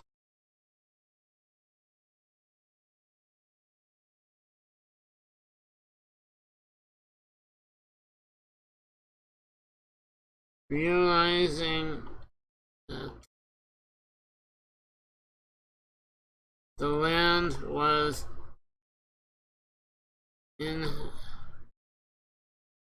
no longer habitable for life. Our ancestors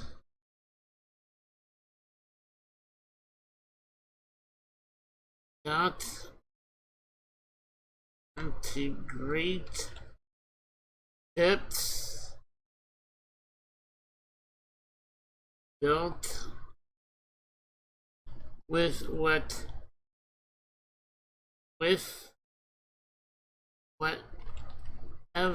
materials they could scrap together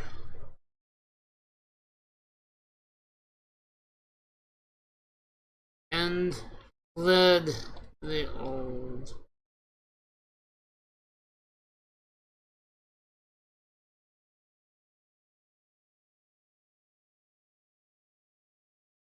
That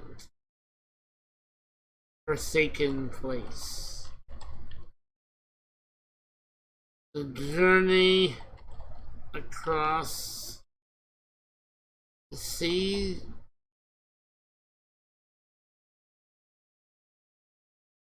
dangerous,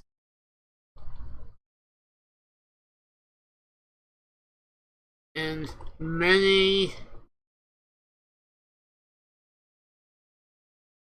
did not survive the passage, but eventually they made landfall in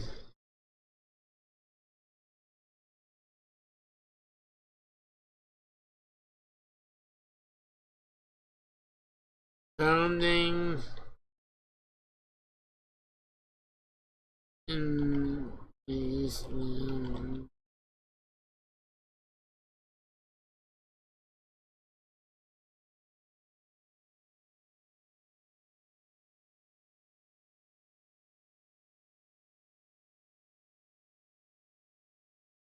Wishing to make it their new home. Okay, I think that's good. I think it might need some work, but I think that's good for now.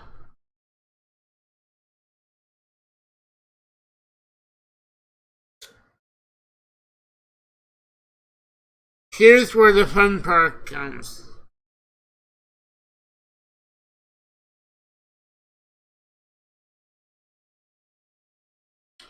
So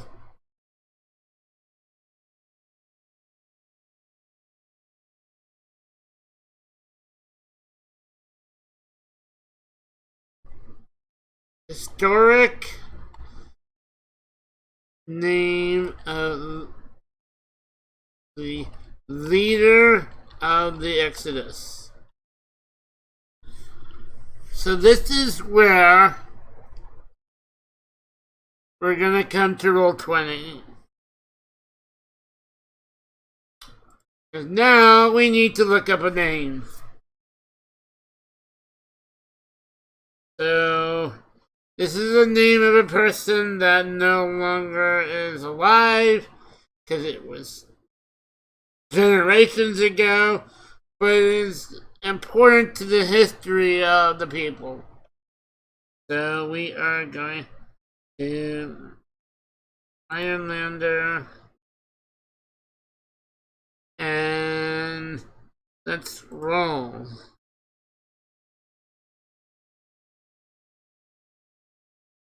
$127, see Aura.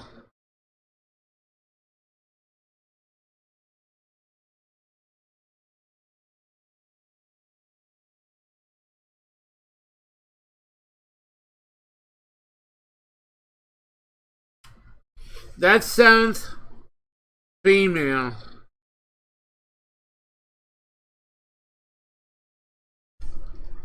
Is there a last name? Pretty.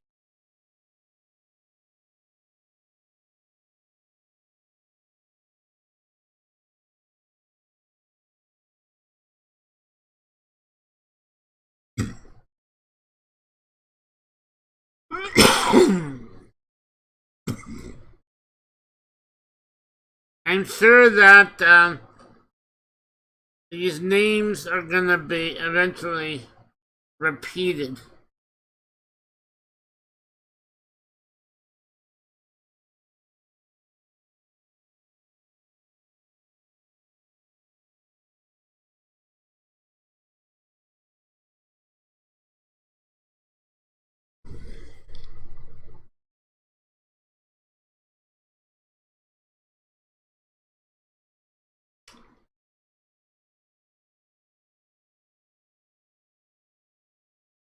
Call our Princess Seer.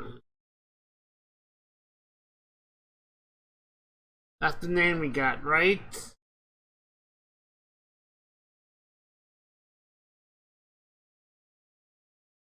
Right. Let's give her some descriptors.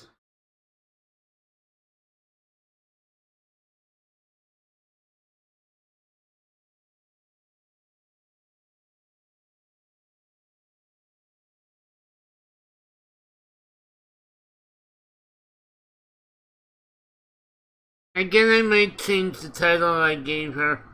Let's give her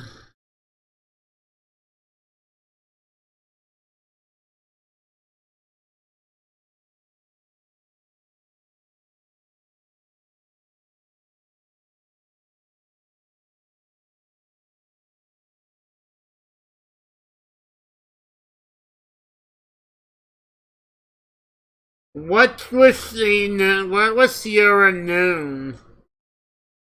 Like, what was she like when she was remorseful? That sounds good. Remorseful sounds good because she may have lost a lot.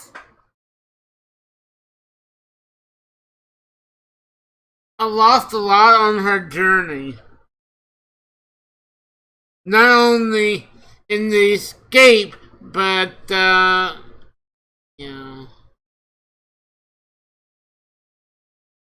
I'll hold on to that. I might change that to something that is similar. Maybe.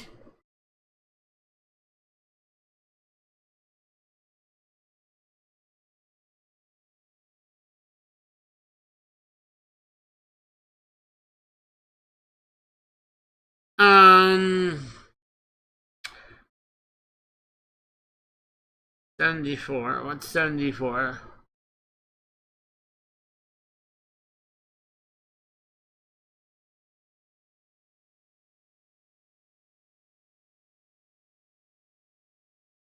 I have to find a better word for that because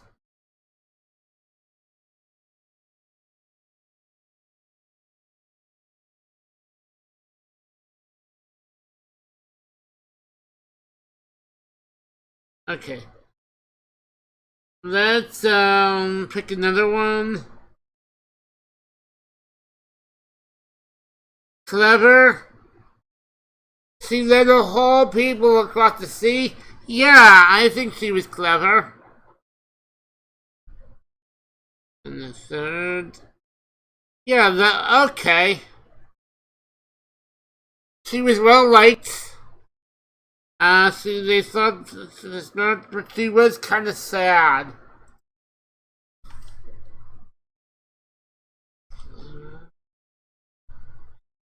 And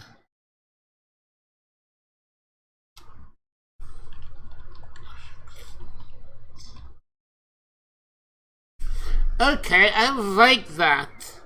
That tells you something about. Although I still don't like the name. Maybe she was not a princess, but a priestess.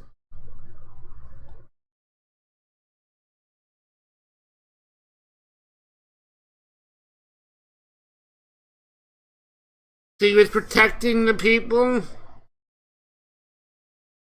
Let's go let's look at the other list roles.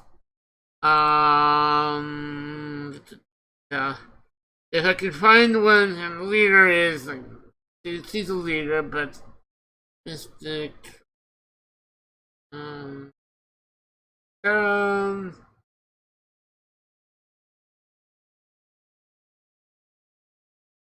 Let's see, guys, not really.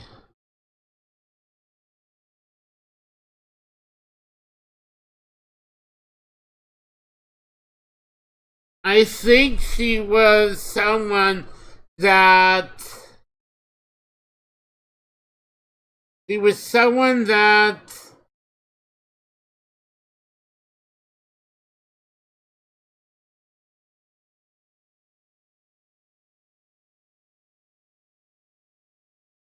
was there. She was a leader not by choice, but by necessity.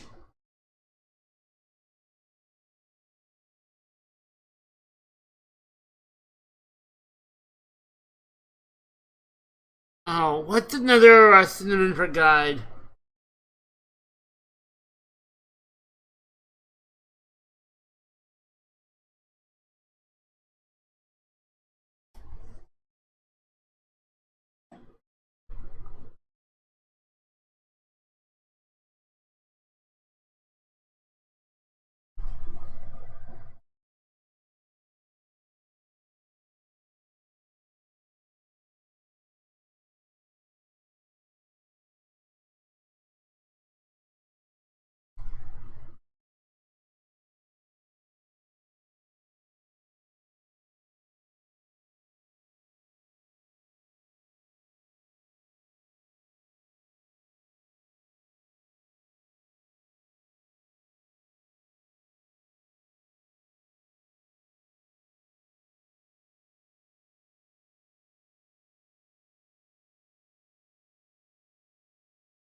Pathfinder.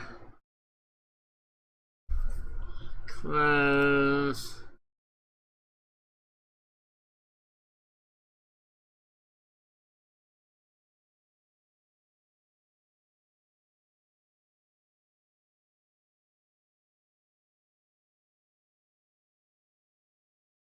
No.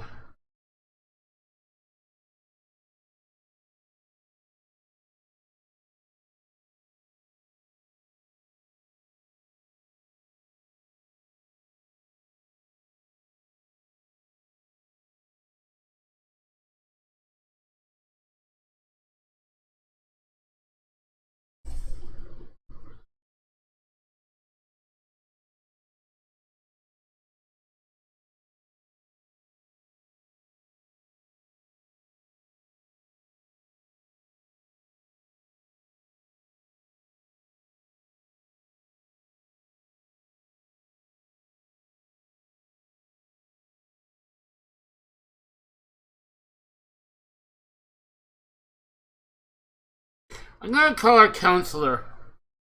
And then that doesn't sound that console. Console. Well, okay, let's look at console.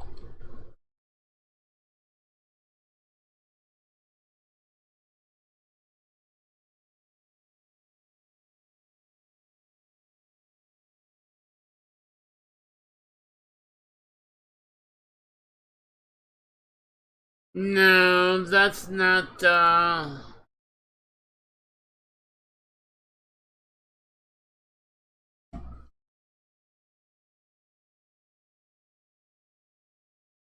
I'm going for a particular...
Again, let's go back to guide.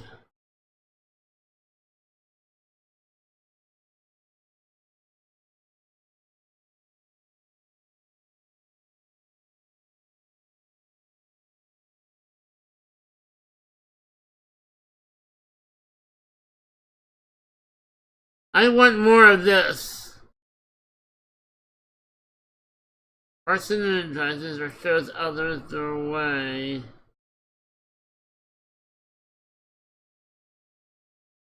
Courier is one that carries.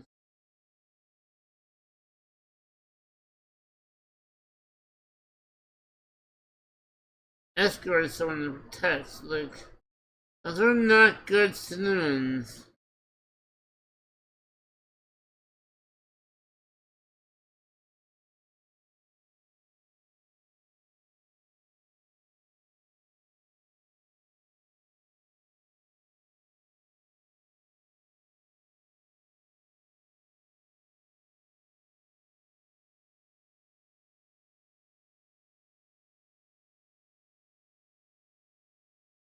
Okay, I saw something that I liked. So yeah, I'm going to go back to counselor until I can think of another name. I'm just drawing a blank, and I don't want to keep. So I'm gonna say I don't like this, but until I find something else, I'm gonna keep it.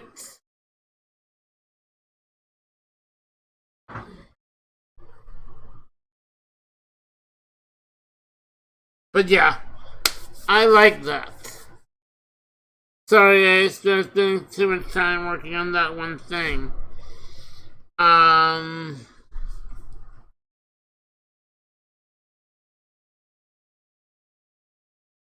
Next, we want to find a location. So let's look at the map. Now, my assumption is that they arrived from the south, east, like this direction. So some of them arrived in the barren piece, the rest arrived over here. So I'd say they made landfall maybe down over here where the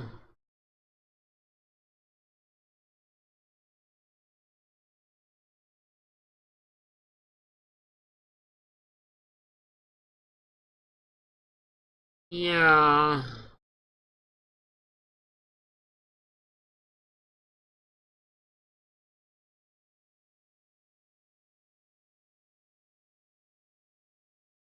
Okay.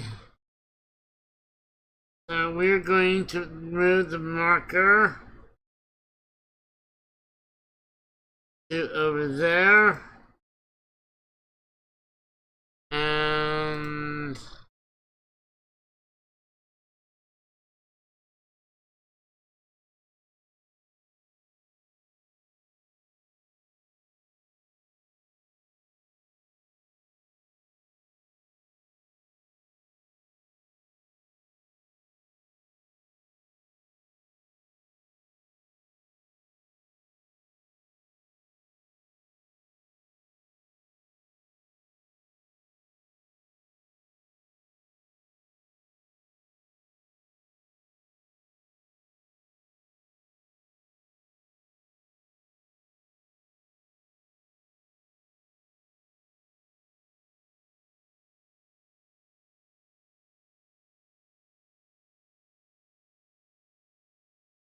let's come up with a name for this place.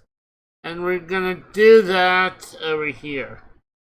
So we are going to settlement name.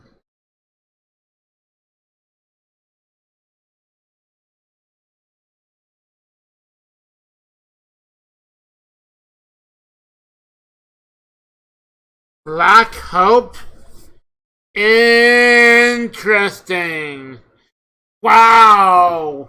Actually interesting. Where did black come from? I like Hope. Black 49 52 25 is Axe. Axe Hope.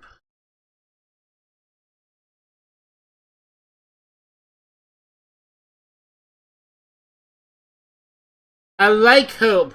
I just don't like black.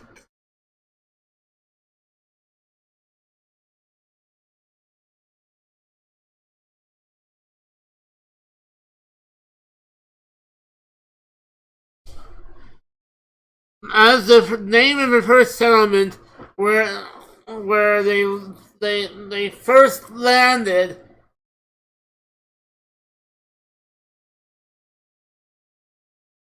Okay, I'm gonna go with the name Black Hope. I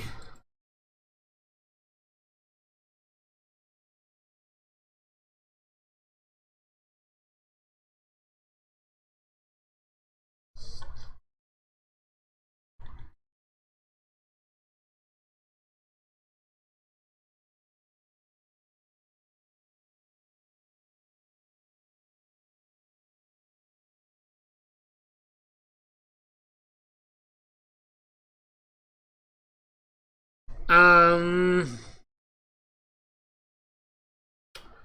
I might change the name of that, but well, I like Hope because like, it's the hope of a new land, the hope of a new place, like a new life for yourself.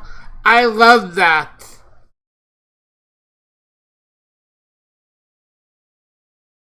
Um,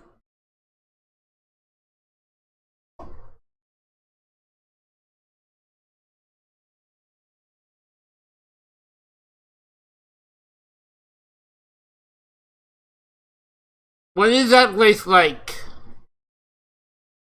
So let's roll for descriptor.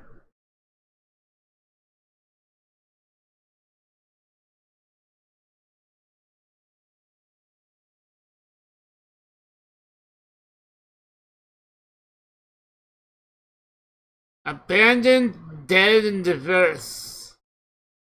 That doesn't. Those three don't work with it. What's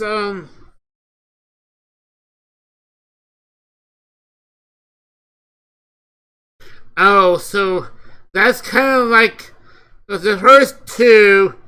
It's kind of like that settlement is in ruins. Um,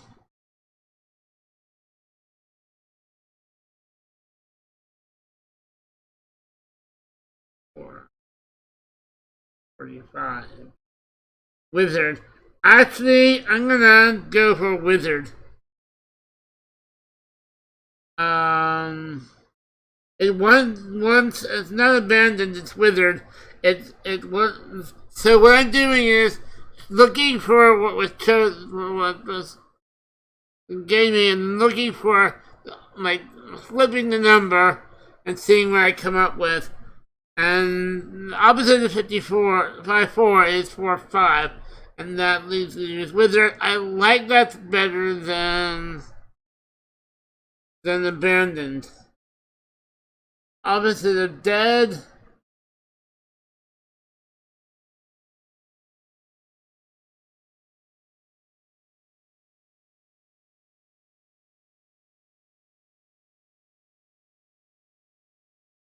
is 6. Exposed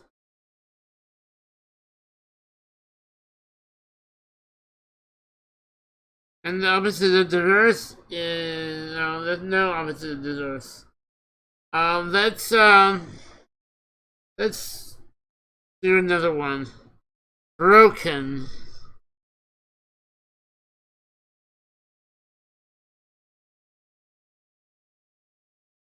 I think we're gonna go with wizard.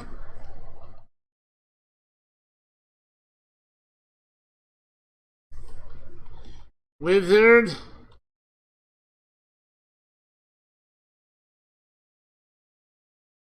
So it's not completely in ruin, but this is not the way it once was. Broken.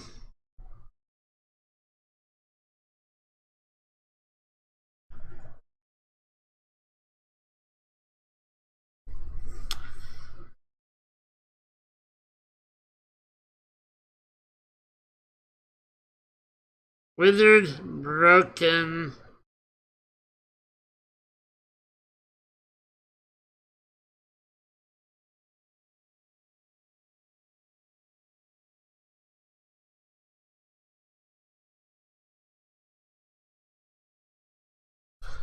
Yeah, I'm gonna go with that because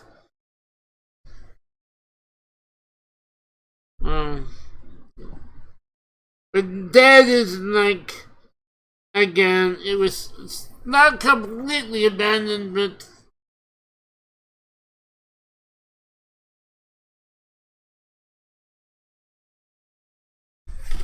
but it is the settlement of Black Hope is not what it's not what it used to be. In other words,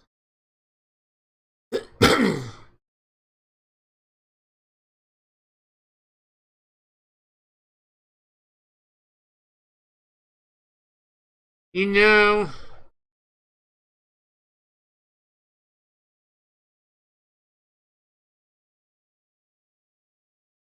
I'm gonna change. If it's gonna be all those, I'm gonna change it.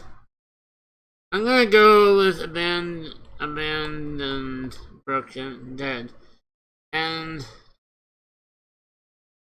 that means it's not gonna be over here. It's gonna be like over here. Black Hope.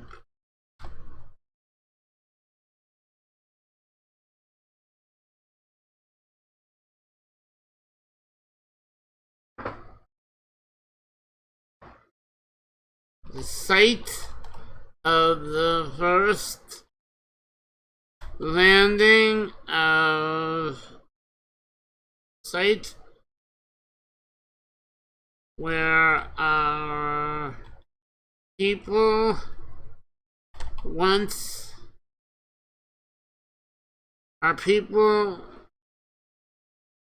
first landed when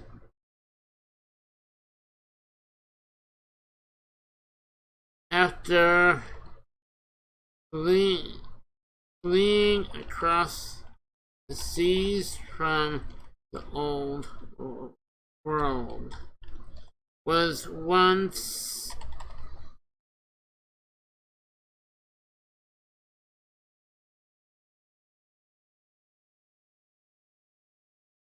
a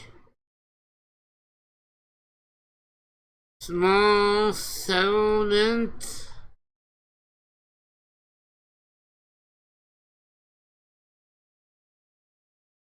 was raised, but now it lies mostly abandoned.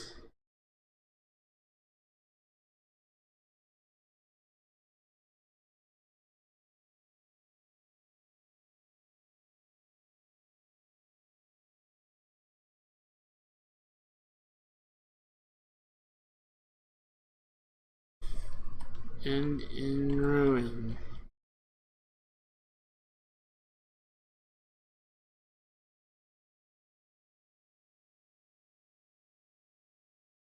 So, already it's a very interesting place.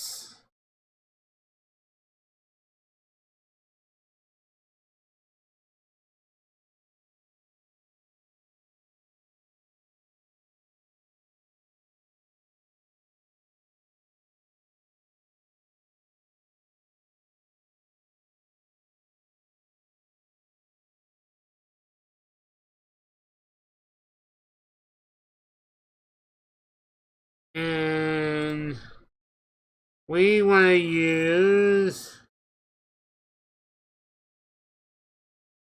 I wish they had more types of pins. Since this is in ruin.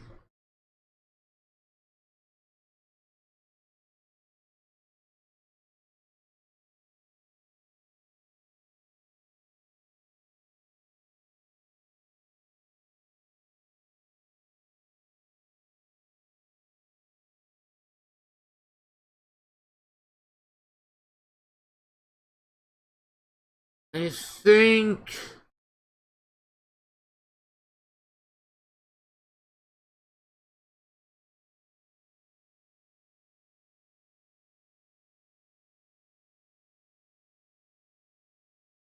we'll leave that for now.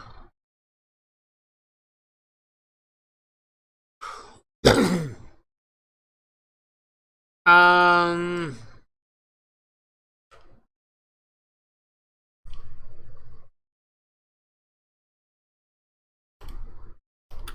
But yeah, that's all that we need from that section.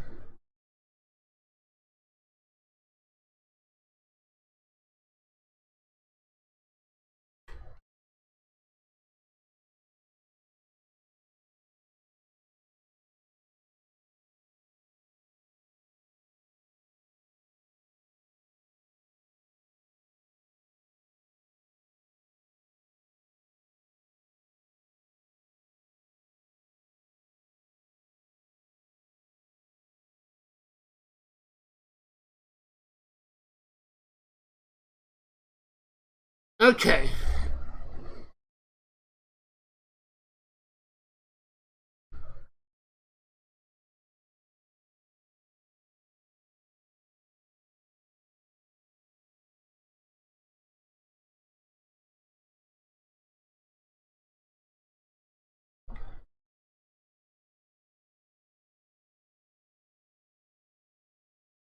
I am going to do some formatting so that it's more easily readable. But now we are going to the next one. Iron. And this has to do with the importance of iron, where it's from.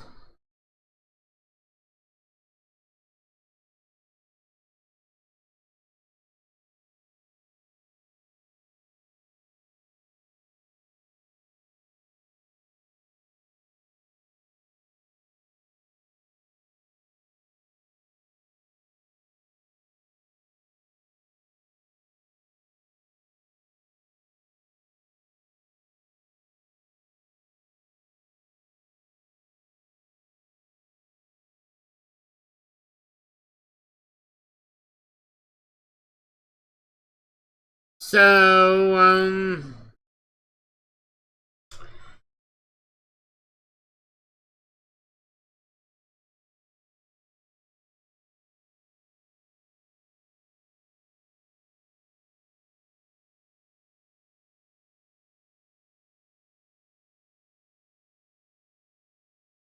I am going to take inspiration from the last one.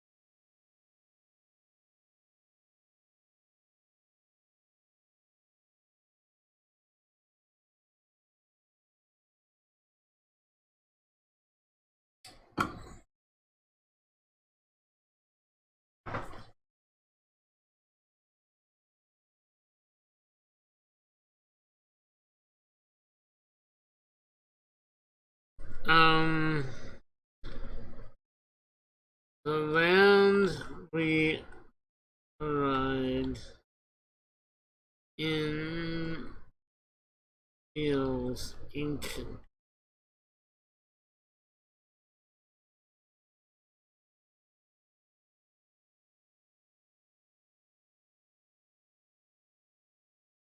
Across the landscape,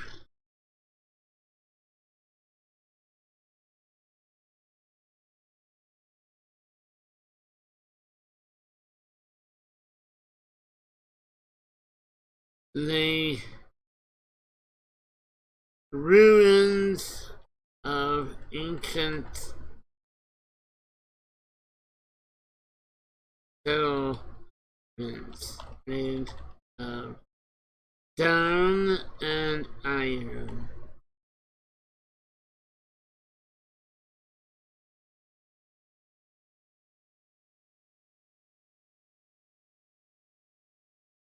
In between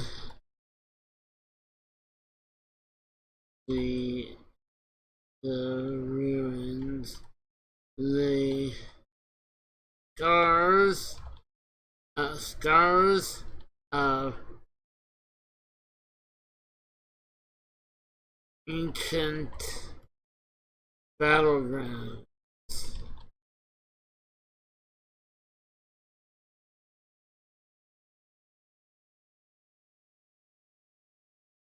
Where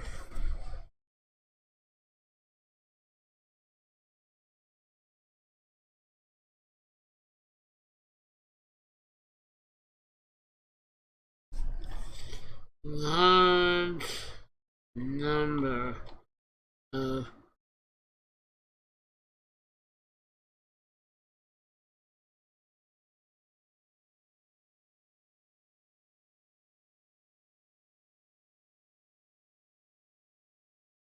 iron tool weapons and platforms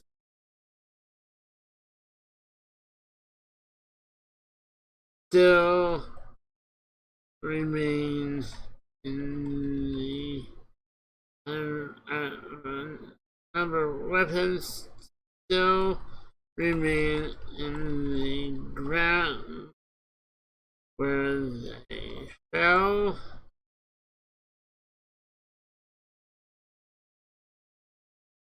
Surrounded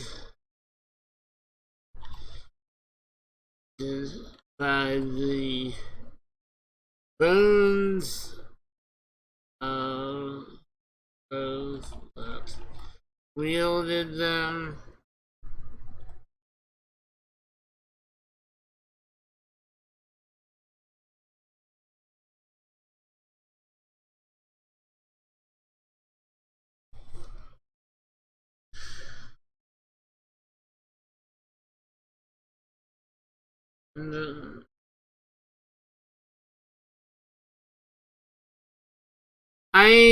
So there's a lot to be done. I have a lot of ideas, but it's gonna take me some time to put them all down. So I just wanted to show you the start of this. I'm gonna work on this concept, but right now, let me just, so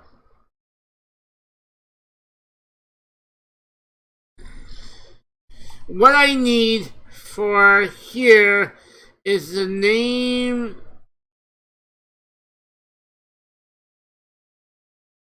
faction that controls the flow of iron. I need to come up with the name of the faction that controls the flow of iron. And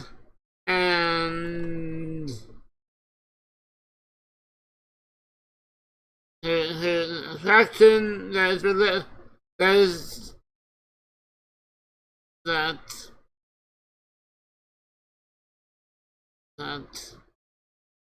faction that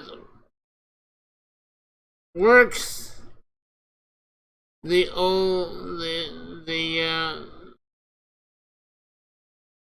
a faction related to a faction related to the iron, and that is something I'm going to have to come up with all on my own. And then, of course, the name of this faction, the location where this faction's headquarters.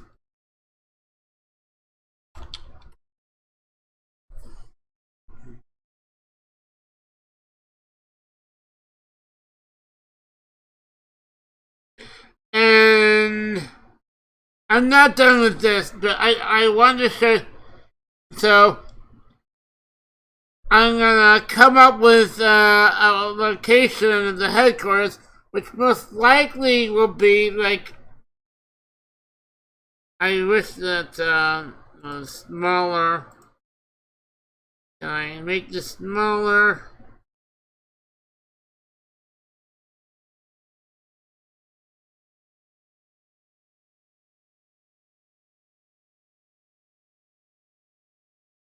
I can't make it.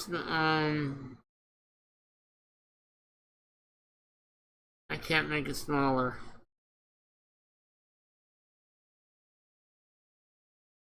But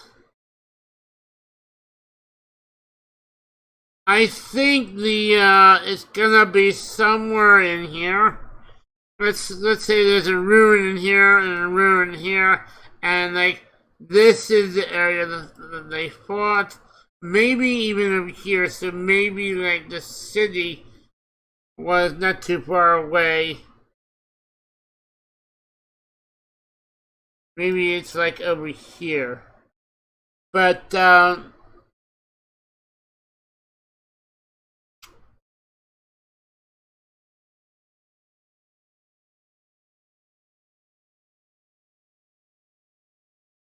name of leader.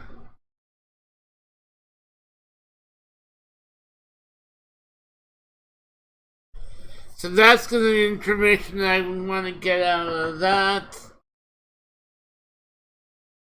And there's still a lot to go through, because after Iron, there's legacies, communities, leaders, defense, mysticism, religion, firstborn beasts, and horrors.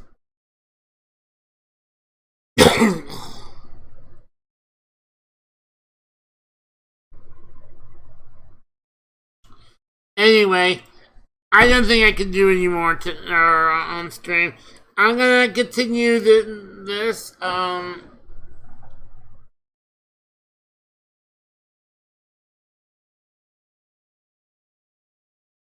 off stream. I am going to, again, as I said, I'm going to place a link to this folder.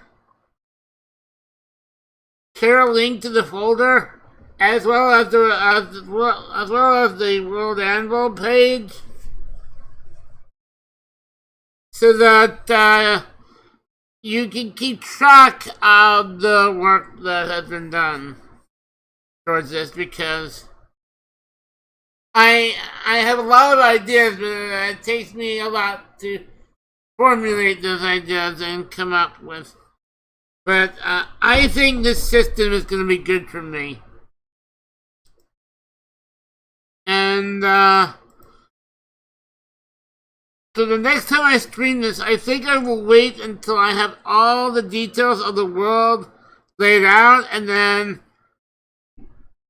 that I want to have set up, and then after that, we'll get into character creation. And so that is the next time I stream that. But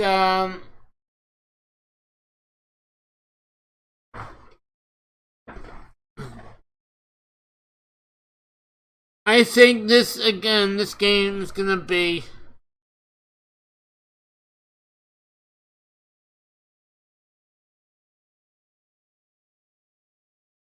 great for me.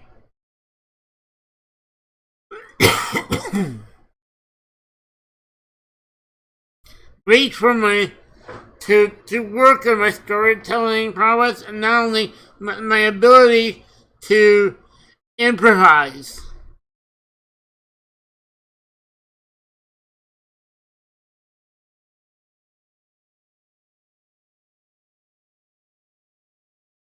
And that's because,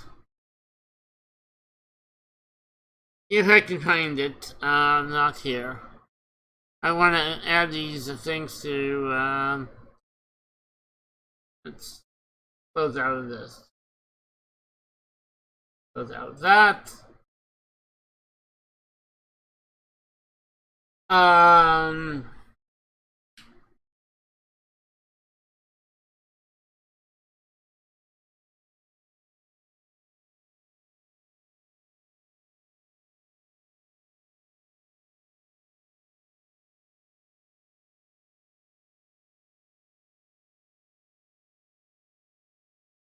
Where was it?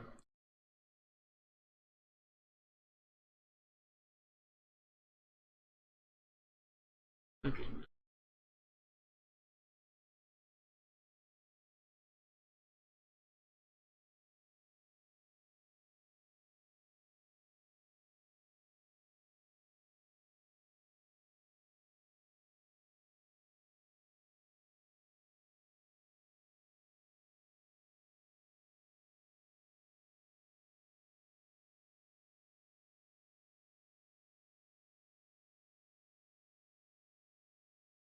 Where was it?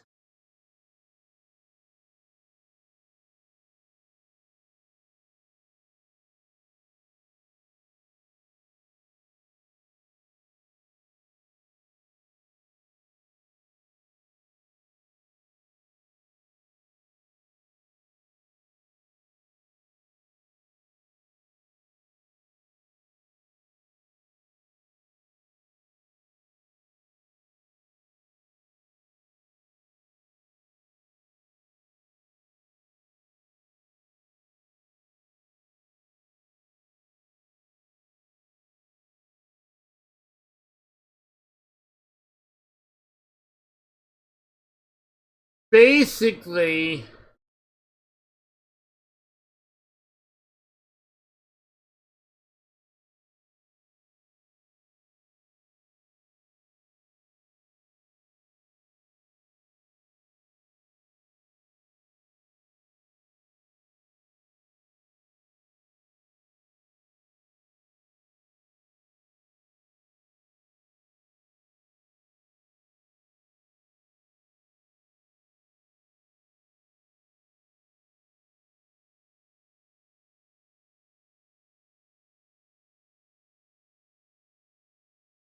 where was the thing?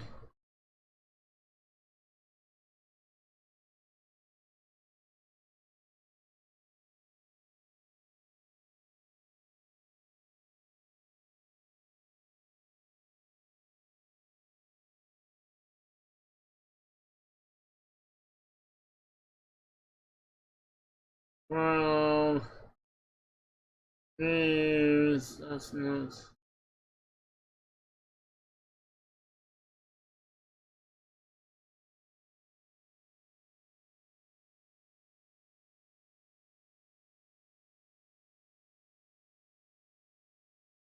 So it's basically you're envisioning the situation and what the character's doing. you can ask questions about the world, other characters, what happens next. That's asking the oracle. There's all kinds of oracle tables I can roll on. When the action or current situation triggers a move that make that move, and then based on the results of that move, that determines what happens, what I do, or what happens next. So it's all about, I forgot what that other chart was, but it's basically fiction, mechanic, fiction.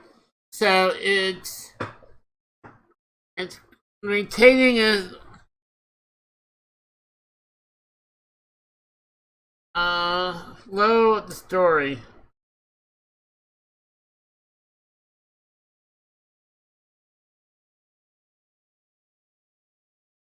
Hmm.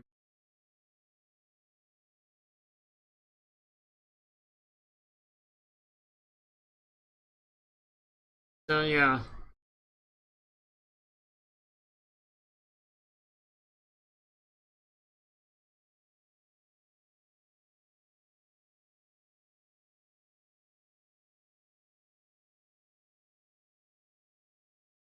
Interpret actions and events in a way that is consistent with the dramatic fictional reality you afford for your story and your world. So I think it's gonna be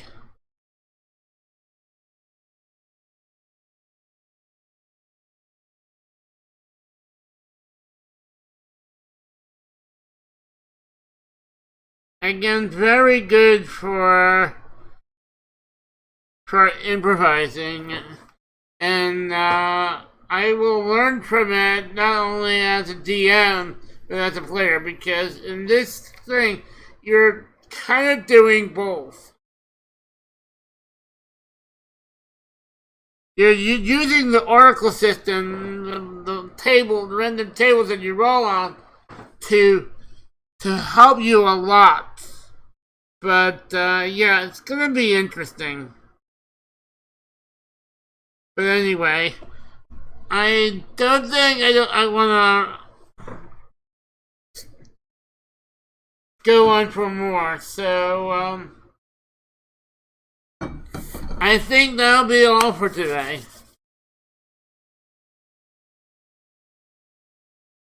And I will be back.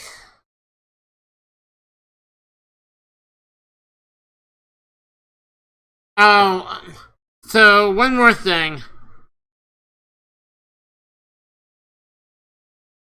Let me type. That is the link for the Ironsworn website in case you want to follow along. The the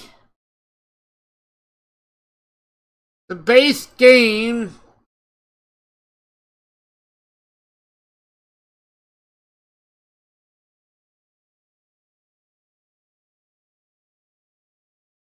this rulebook is free to download, as well as some of the other assets they have on their site.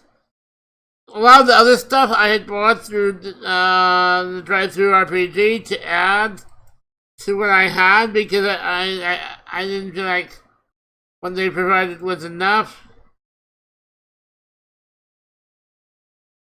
But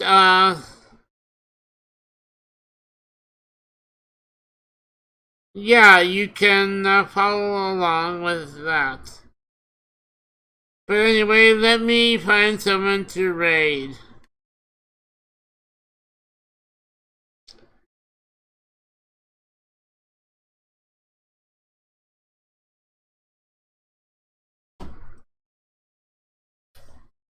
I am going to raid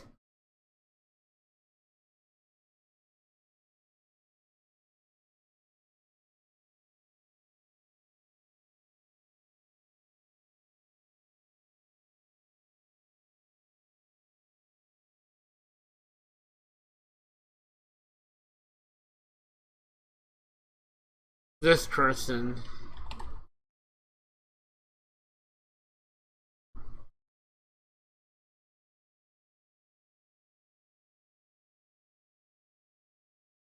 Anyway, that's gonna be all for me today. Have a great day, everyone. This is OpenWorldAddict out.